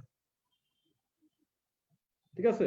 তার মানে তোমাকে যদি ধরো 10 দিন না খাওয়া রাখে, তাহলে শরীরে কোনো চর্বি থাকবে নাকি? মনে করো তুমি এরকম মোটা, ঠিক আছে, তোমার 10 দিন যদি একদম খালি শুধু পানি খেতে বলে, তারপরে থাকবে চর্বিটা? তাহলে তুমি বেঁচে আছো কিভাবে? কারণ নিউরন বাঁচার জন্য তো গ্লুকোজ লাগবে, গ্লুকোজ ছাড়া তো হবে না। গ্লুকোজ করতে আসো, তুমি খাওয়াই নাই কার্বোহাইড্রেট, ওই লিপিড বা চর্বি যেটা ওটা কনভার্ট হয়েছে গ্লুকোজ, গ্লুকোনিওজেনেসিস। ঠিক আছে? 10 দিন, তারপরে আরো তোমার 10 দিন কোনো খাবার দেয় না, শুধু পানি দিতেছে, তখন চর্বি শেষ। তখন কি কি উপায় কি? দেখা গেলো 20 দিন পরে তোমাকে নিয়ে আসলো, আগে ওজন ছিল 100 কেজি, 20 দিন পরে তোমাকে নিয়ে আসছে, খাবার টাবার দেয় না, কোনো কিছু দেয় না, ওজন হয়েছে তোমার 30 কেজি। এই 70 কেজি কমে গেল। কারণ হচ্ছে লিপিড যাওয়ার পরে শরীরে যে পেশিগুলো আছে, মাসেল প্রোটিন, ওগুলো ব্রেকডাউন হয়ে গ্লুকোজ হয়ে তোমার বেঁচে থাকার কাজ করতে থাকে। তাই বলে 20 দিন না খেয়ে থাকা যাবে, ওটা কিছু কিছু ক্ষেত্রে ওগুলা এক্সেপশনাল ঘটনা। কারণ মানুষ কতদিন মানে শুধুমাত্র পানি খেয়ে বাঁচতে পারে, এটারও একটা নির্দিষ্ট টাইম আছে। যাই হোক, যকৃত বিভাগীয় ভূমিকা থেকে সংজ্ঞাগুলা পড়লা, আর যেগুলা লাগবে ওগুলা ক্লাসে আমি বলেই দিছি। কি কি বলছি? কোন হরমোন দ্রুত গতিতে ভাঙে, মনে আছে কিনা? ওই যে তোমার অ্যালডোস্টেরন, টেস্টোস্টেরন, ঠিক আছে, ওগুলো বলে দিছি। ওকে, ওকে, একই প্রশ্ন রিপিট। Okay, thank you. আমি বিদায় নিচ্ছি, তারপরে যদি কিছু কিছু ওখানে রিপ্লাই দেওয়া যায় কমেন্টের মধ্যে। আমি দেখলাম সব একই কথা তোমরা বারবার অনেকেই বলছো, আর অনেকে তো এটা আড্ডার আসর বানাইছো, সিসিমপুর বানাইছো। এই জন্য তো এখন ওই কমেন্ট দেখতে এত সময় লাগলো। যদি শুধু প্রয়োজনীয় কথাগুলো বলতো, তাহলে তো আমার দেখা আমার জন্য ইজি হতো না। ঠিক আছে, ওকে, বিদায় নিচ্ছি তাহলে। আর আরেকটা দাওয়াত দিই তোমাদেরকে, 18ই অক্টোবর সন্ধ্যা 7টার সময়, 18ই অক্টোবর সন্ধ্যা 7টার সময় আমাদের লাস্ট 2 বছরে মেডিকেলে ফার্স্ট অর্ণব, রাগিব আর হচ্ছে ডেন্টালে ফার্স্ট মুবিন, ওরা 3জন তোমাদের সাথে এক্সপিরিয়েন্স শেয়ার করবে। সবাই যদি সম্ভব হয় প্রোগ্রামটা দেখো। Thank you. 18ই অক্টোবর সন্ধ্যা 7টা। Thank you so much. আল্লাহ হাফেজ, ভালো থেকো সবাই। আগামীকাল সকালে ক্লাস আছে, ওটার জন্য প্রস্তুত হও। যদি সম্ভব হয় তোমার 1 ঘন্টা তুমি যেটা করবা সেটা হচ্ছে, এই যে আজকে পরীক্ষা ছিল, এগুলোর কোনো কিছু গ্যাপ থাকলে খাওয়ার পরে 1-1.5 ঘন্টা এটা পড়লা, আর কালকে যে চ্যাপ্টার পড়ানো হবে সেটা যদি সম্ভব হয় আধা ঘন্টা একটু দেখে রেখে যে টপিকটুকু কালকে পড়ানো হবে। Thank you, best of lakh.